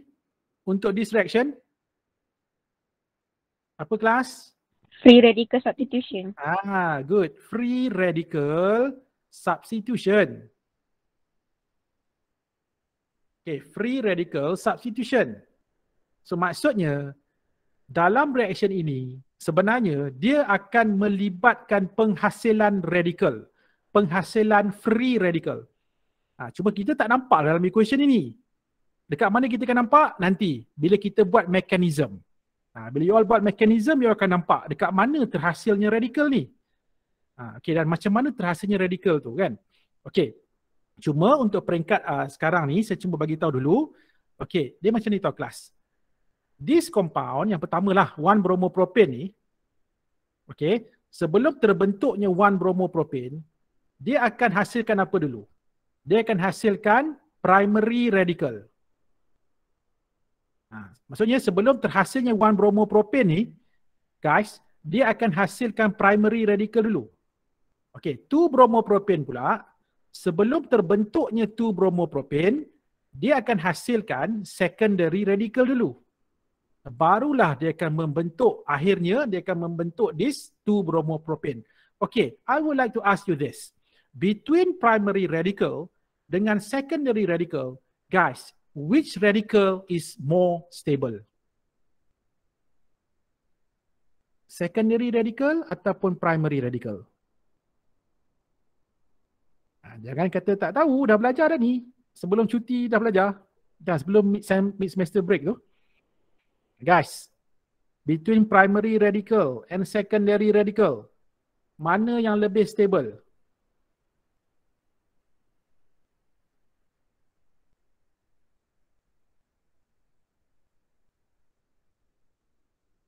Kenapa krik-krik ni?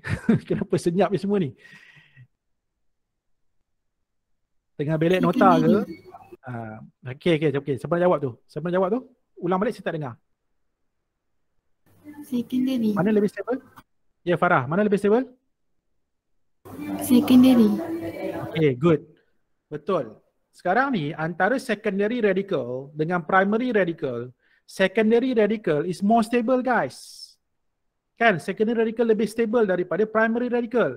Jadi, bila secondary radical is more stable than primary radical, maksudnya dalam reaction ini, dia akan prefer untuk hasilkan lebih banyak secondary radical. berbanding dengan primary radical. Dia akan hasilkan sedikit. Yang saya cakap tadi itulah. Maksudnya bila benda tu stable, reaction itu akan produce dengan banyak. Bila produce dengan banyak guys, apa jadi? Of course, dia punya end product dia juga akan tinggilah dia punya quantity, betul tak? So that's why in this case guys, 2-bromopropane akan jadi major product. Major bukan major. Bukan major M-E-J-A, M-A-J-O-R, major. Major ataupun major product. So 1-bromopropane ini akan jadi minor product. Okay, kelas HBr apa HBr? HBr bukan minor HBr adalah side products. Ingat, minor dan major ni untuk main product saja. Main product dia boleh jadi major minor. Okay, case ethane tadi, kenapa tak ada major minor? Sebab ethane, dia tak ada different classes of carbon atoms. Dia tak ada different classes of hydrogen atoms. Dia adalah symmetrical alkane, senang. Symmetrical alkane. So, bila symmetrical ni maksudnya, semua classes of carbon, semua classes of hydrogen adalah sama guys. Sebab tu dia tak ada major minor, dia satu saja. Tapi kalau kita ada case yang macam ni, kita kena buat macam ni guys. You guys kena ingat. So macam mana kita nak tentukan major minor, kita tengok daripada carbon tu, hydrogen tu hydrogen kelas apa. So kalau hydrogen itu adalah digantikan adalah higher classes ataupun secondary dengan primary kan. So maksudnya dia dihasilkan daripada radical yang more stable. More stable guys. Jadi more stable means that's why dia akan hasilkan dengan banyak. So that's why in this case 2-bromopropane akan jadi major product, 1-bromopropane akan jadi minor product. Okey kelas, boleh faham tak apa yang saya dah sampaikan ini? Setakat ni boleh okey? Boleh Okey, so faham semua orang Okey, inilah dia kelas. Macam mana kita nak menentukan major dan minor products sekiranya berkenaan lah. Untuk kes propane ni yes guys, memang akan ada. Okey, seterusnya. Right. Dan satu kat sana ingat kat sini kelas, macam kes soalan nombor 2 ni, kan, propane ni, kita ada satu major, satu minor kan? Okey, you all kena bersedia tau. Kadang-kadang, sometimes, okey, ada some cases di mana kita akan ada lebih daripada 2 main products. Mungkin 3, mungkin 4. Mungkin memang ada guys, possibility nak berlaku tu ada. Okey, tapi saya nak ingatkan kat sini kelas, ingat, macam berapa banyak sekalipun main products, major tetap satu sahaja. Maksudnya contohnya lah, katakanlah kalau kita ada 3 products kan, 3 main products, maksudnya satu tu major, yang 2 lagi minor. Dia tak boleh ada major ni banyak. Dia tak boleh ada 2 major product, tak boleh guys. Dia mesti major tu satu. Yang the rest itu adalah minor. Okay, so clear everyone Saya takut nanti kalau you jumpa kes-kes soalan di mana kita akan dapat lebih daripada 2 tau. Major tetap satu, the rest adalah minor products. Okay, so kita teruskan dengan the next compound. Okay, so kita dapat kat sini guys. Cuba namakan ni sekejap. Apa nama dia ni? Siapa nak cuba? Apa nama compound ni? You guys dah belajar kan nomenclature.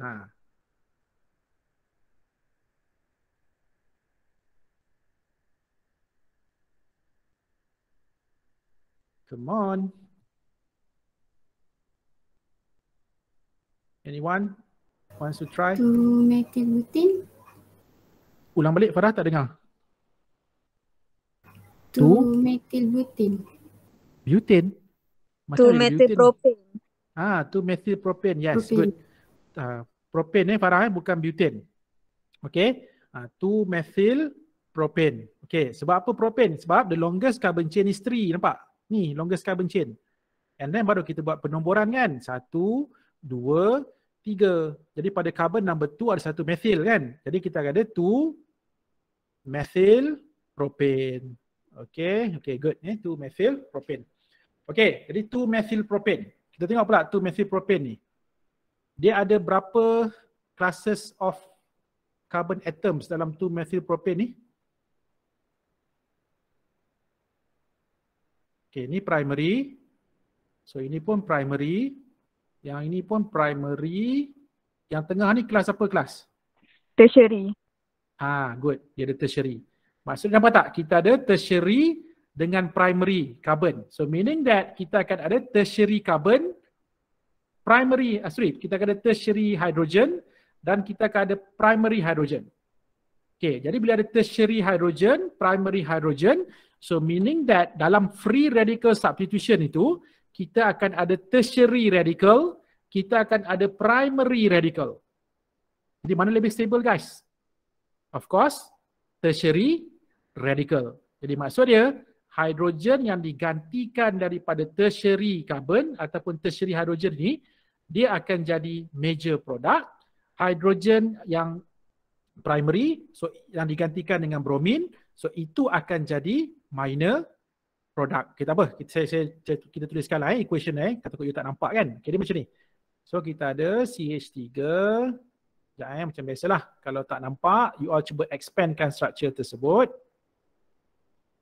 Okay. Cuma expanded ni kita akan nampak agak serabut sikit lah. Tapi kalau inilah cara untuk you all nampak, tak apa, buat je. Tak ada masalah. Okay, so guys nampak kita ada 2 methyl propane. So kita tindak balaskan dengan bromin.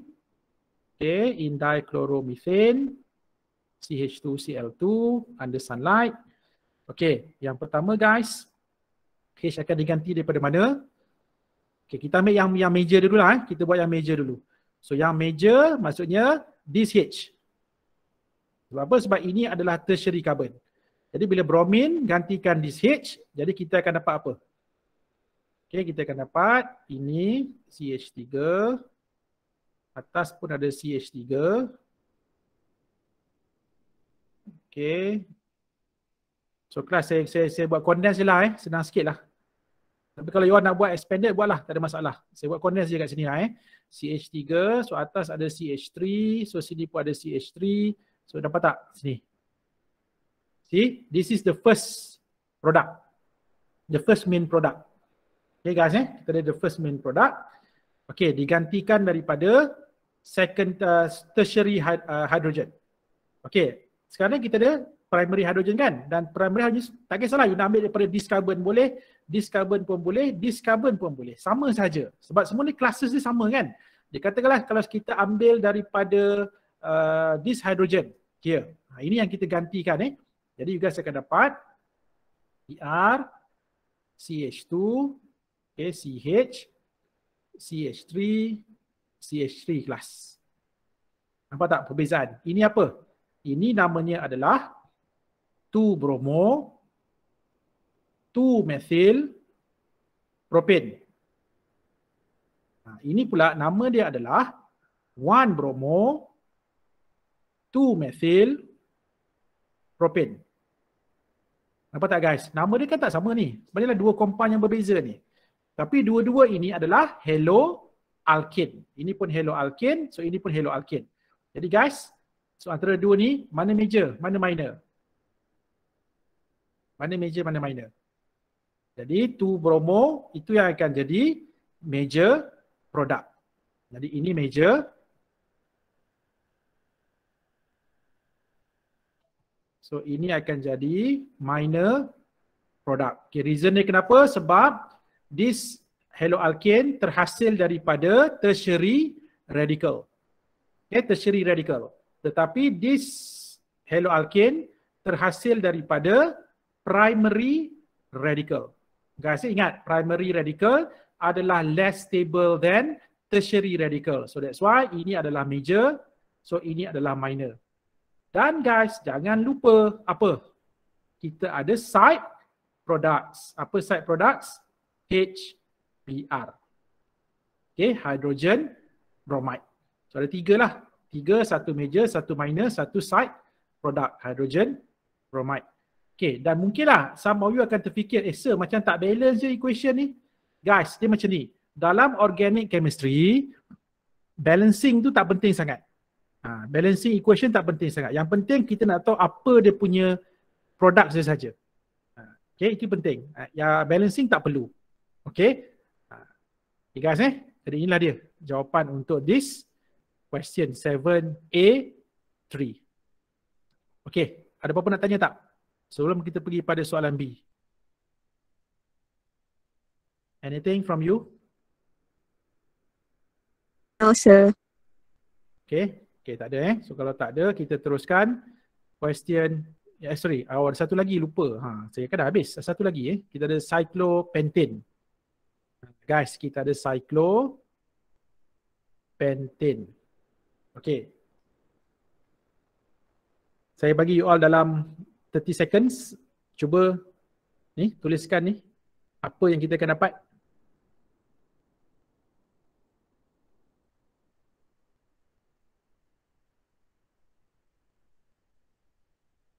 Cuba buat dulu guys.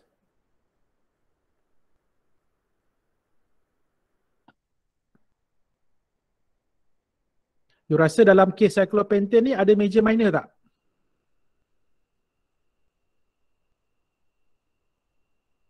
Tak ada. Tak ada. Tak ada Kenapa tak ada? Siapa jawab tadi? Farahan. Sebab radikal dia semua sama.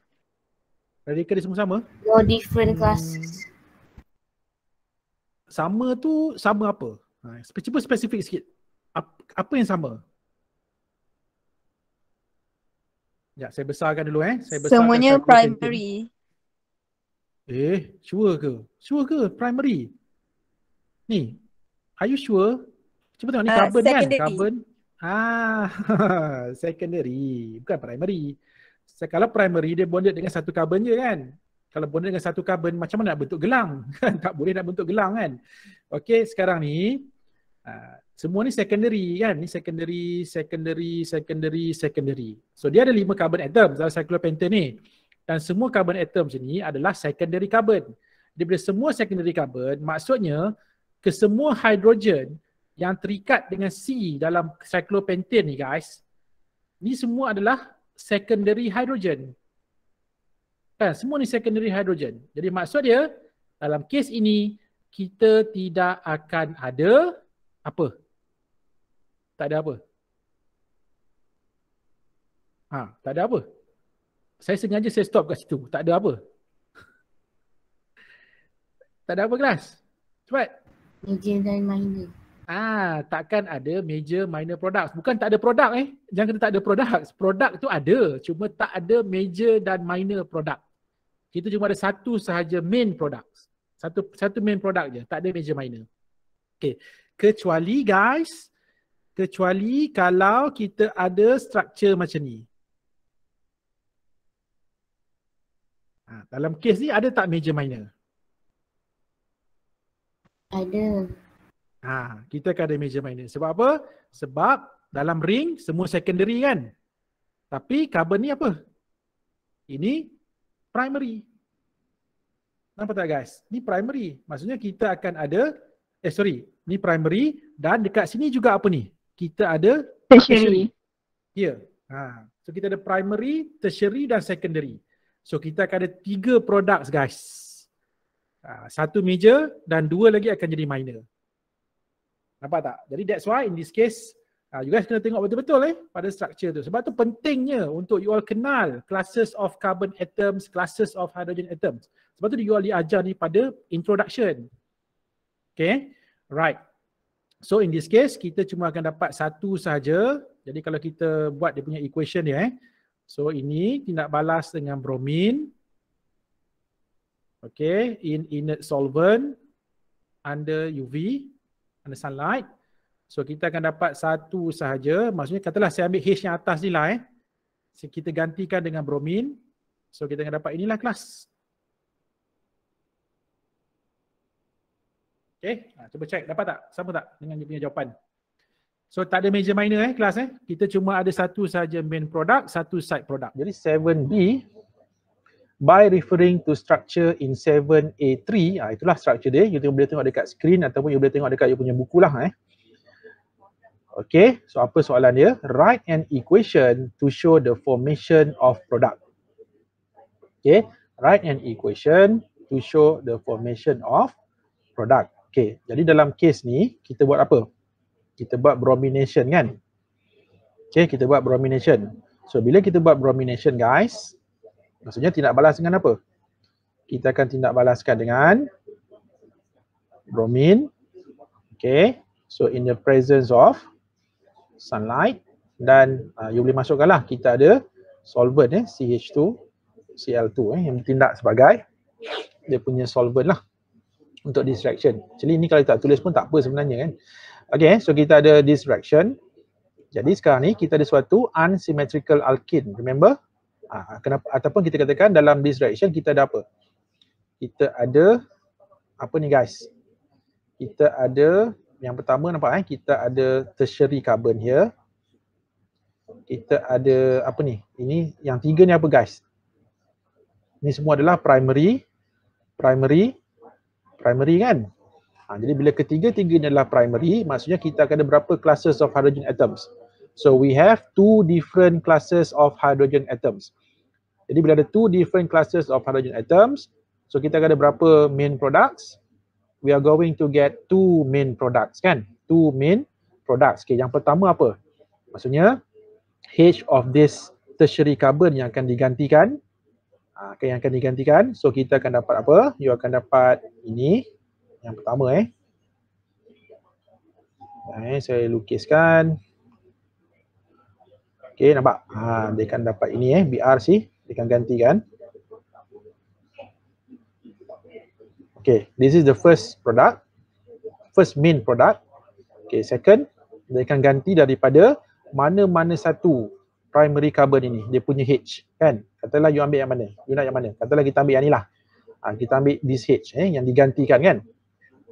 So kita akan dapat the second main product is this. Okay, CH2, Br, and what else guys?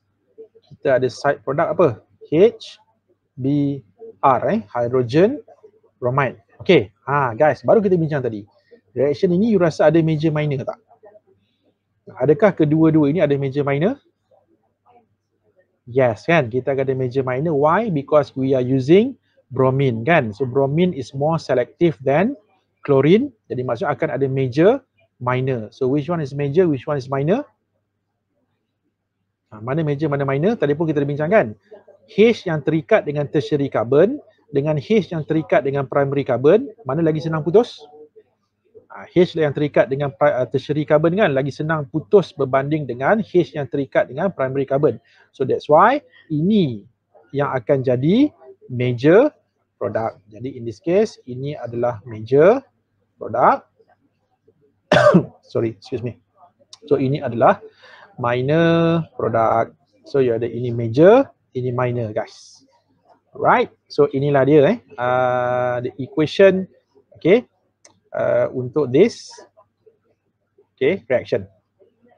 Right, kita teruskan Thanks. Write the reaction mechanism write the reaction mechanism for the formation of major product. Kalau kita tengok balik tadi, so inilah kita punya major product.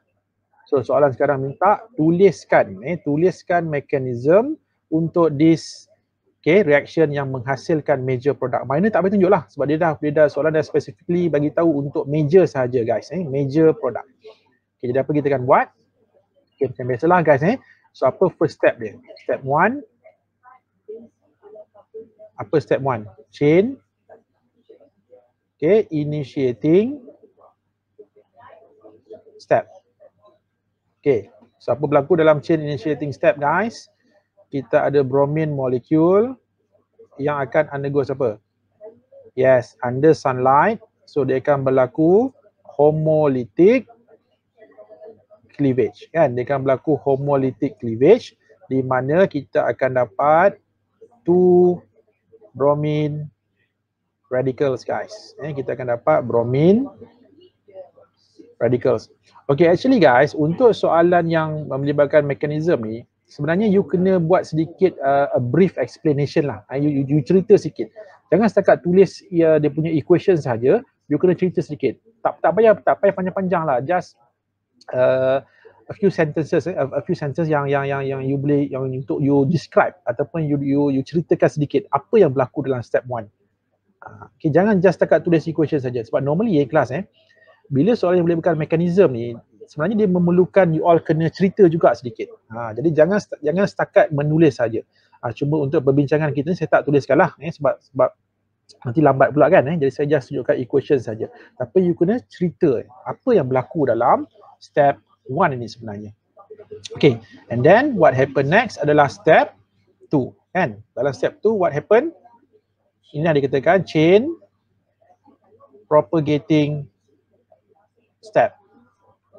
Okay, remember dalam ini apa yang terhasil guys? Dalam reaction ni terhasilnya radical bromin kan, dan radical bromin tadi tak stabil. So bila tak stabil, apa radical bromin yang akan buat? So this radical bromin dia akan attack alkane tadilah. So apakah kita punya alkane tadi? So ini kita punya alkane ni, saya draw di alkane. Okay, so this is the alkane. Kita punya alkane tadi. Okay.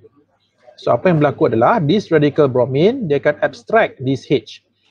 Okay, kan kenapa dia akan tarik H ni? Yang pertama kenapa dia tarik H ni sebab kita kan nak tunjukkan apa? Kita nak tunjukkan untuk formation of major product tadi kan. So major product tadi kan dia akan gantikan H daripada tertiary carbon ni kan. So that's why dia akan tarik H ni keluar. Itu yang pertama. Yang kedua, you all pun dah tahu reason dia kenapa.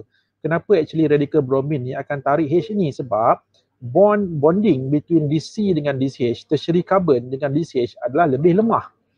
Lebih lemah ataupun lebih senang putus. Sebab itulah radical bromin akan prefer untuk tarik H daripada tertiary carbon berbanding dengan tarik H daripada primary carbon yang lebih susah ataupun yang lebih kuat.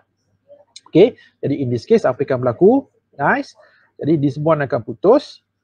Ingat bila putus secara homolytic, so ini akan get one electron, putus dia akan keluar dengan satu elektron. So bromin dengan satu elektron, so nanti both bromin radical dan H ni akan combine, and what happen to this bonding here? So dia akan putus secara homolytic juga dan dia akan pergi pada this carbon. So apa kita akan dapat? Yang pertama kita akan dapat side product lah kan, HBr yang terhasil daripada this radical bromin and this this hydrogen atom bergabung membentuk HBr. Okay, and what happened to kita punya alkane ataupun kita punya 2-methyl propane ini guys? So kita akan dapat ataupun this reaction akan hasilkan propyl. Okay, bukan propyl kita ada inilah radical, satu radical lagi lah ataupun ini kalau you nak namakan dia akan jadi methyl propyl radical methyl propyl radical here. Okay, ini radical lah, dia dah satu radical. Okay, seterusnya apa berlaku next? Dalam step 2 kita masih lagi step 2. Okay, apa yang berlaku seterusnya guys? Okay, so radical propyl ni akan buat apa?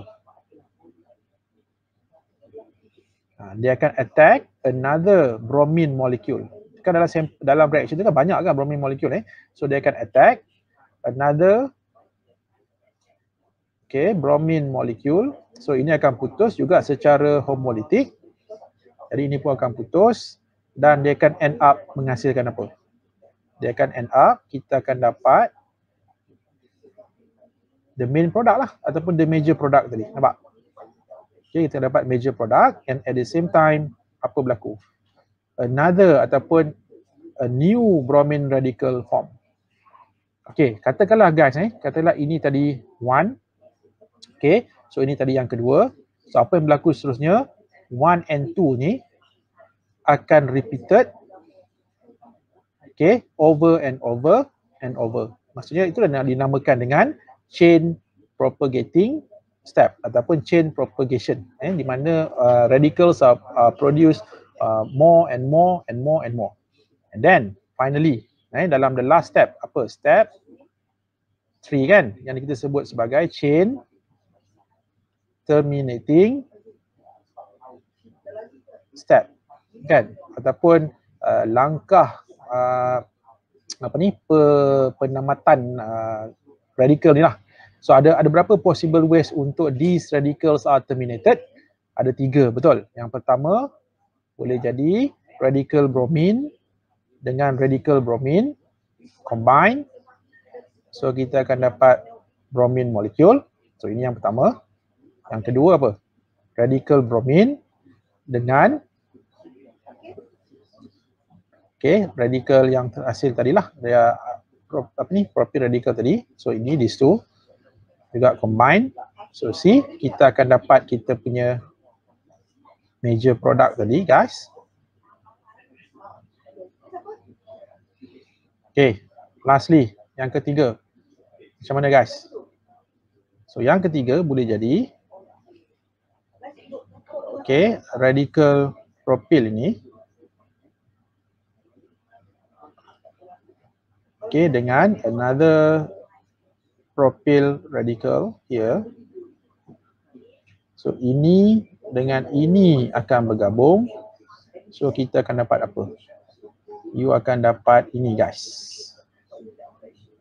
Okay, kita akan dapat this structure. Okay, CH3, CH3, CH3 guys. Okay, see apa yang berlaku dalam chain terminating step ni guys. Maksudnya all of the radicals finally akan terminated. So bila once all the radicals are terminated, the reaction will come to a full stop. Reaction tu akan tamat. The end. Right.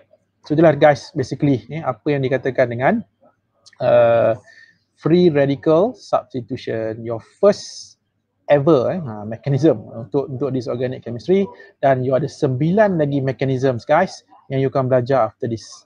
Nantilah the next mechanism nanti minggu depan lah bila kita bincangkan topik alkenes. Right guys, kita teruskan dengan soalan seterusnya.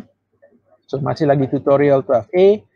Okay, question number 7, B3. Give the observation of the reaction. Okay guys, ni macam ni. Actually, you all akan ada eksperimen tau yang you akan buat untuk this halogenation of alkane. Cuma belum lagi lah, nanti tunggu Memang you akan ada eksperimen ini. Okay, tak apalah, saya ceritakan dulu. Okay, dia macam ni tau. Untuk halogenation of alkane ni, apa kita akan buat? Kita akan ada satu test tube, akan gunakan satu test tube, and then you akan mix tau. You akan campurkan alkane tu dengan bromine solution. Okay, dalam this case kita akan campurkan methyl propane dengan bromine. So initially apa yang akan dapati, warna dia adalah berwarna reddish brown guys. Sebab itu warna bromine tau. Bromine ni dia punya color is reddish brown. Reddish brown is perang ke merah-merahan. Itu maksud reddish brown. Bukan brownish red Kalau brownish red maksudnya apa? Merah ke perang-perangan. Ini reddish brown. Okay, and then apa kita buat? Kita akan expose this test tube ataupun this mixture under sunlight for approximately around 15 minutes lah. Lebih kurang 15 minit.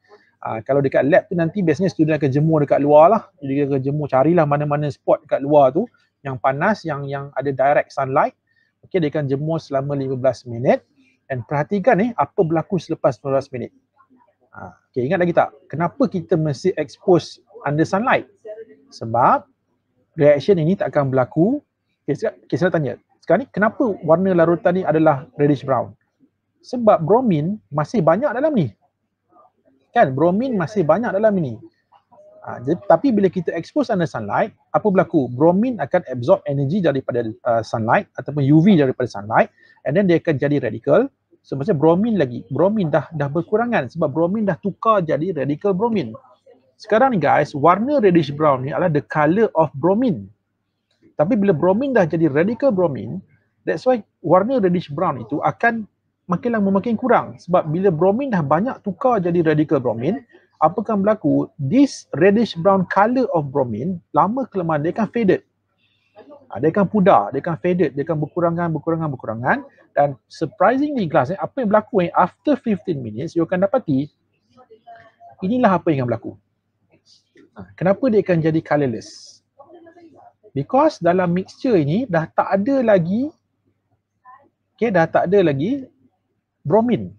Kalau ada pun mungkin sedikit lah yang terhasil daripada chain terminating step. Jadi kan dia dihasilkan halogen kan, tapi dalam kuantiti yang sedikit. Tak banyak pun, sedikit je. So means that dalam kita punya mixture sekarang dah ada apa? Dah ada haloalkane dan juga side product. Dalam case tadi side product kita hydrogen bromide lah.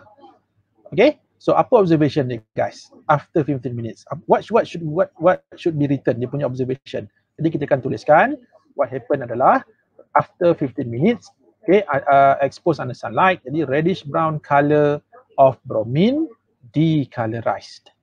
Tak apa, nanti you all akan berpeluang buat this experiment, jangan risau. Tak silap saya, ini eksperimen 4, yes, eksperimen 4 you akan buat this, okay, reaction. Right, so ini under sunlight. Okay, soalan yang seterusnya guys, what would happen if the mixture in B3 just now is kept in the dark at room temperature? Kali ni apa yang berlaku? Sama, ini set yang kedua. Okay, kata tadi test tube A, ini test tube B. Test tube B apa kita buat? Sama juga, kita ada a mixture of methyl propane and bromine. Okay, kali ni apa kita buat tahu guys? This test tube, kita akan wrap dia dengan black sugar paper. Kau kata sugar paper, you tahu kan? Black sugar paper. And then apa kita akan buat? Kita akan letak dia di tempat yang gelap. Okay, dekat lab you all nanti, biasanya student akan simpan kat mana tahu? Dia akan simpan, kalau you perasan dekat you punya tabletop tu ataupun you punya meja makmal tu, dekat bawah tu ada kabinet bawah tu kan? Normally student akan letak bawah itu. Dia dah balut dengan black sugar paper, lepas tu dia akan letak bawah tu, dia tutup. Lepas tu dia just leave it for 15 ataupun 20 minutes. Sebenarnya 10 minit pun dah boleh dah sebenarnya. Lepas tu apa buat? Selepas 15 minutes, keluarkan balik daripada kabinet kat bawah tu. Lepas tu dia unwrap, dia tanggalkan black sugar paper tadi, and then dia buka. So bila buka, guys, you tengok apa berlaku. Warna reddish brown color ataupun reddish brown color of bromine remains unchanged. Why? Kenapa? Sebab tak ada sunlight, tak ada UV. Kenapa tak? Bila tak ada UV, apa yang akan berlaku? Bromine takkan menghasilkan radical. Sebab tu kita tengok step 1, apa nama dia? Chain initiating step. So kalau radical bromine tak terhasil, reaction ni tak akan start. Sebab tu reaction tak berlaku, sebab tidak terhasilnya radicals, because radicals are needed to trigger this reaction.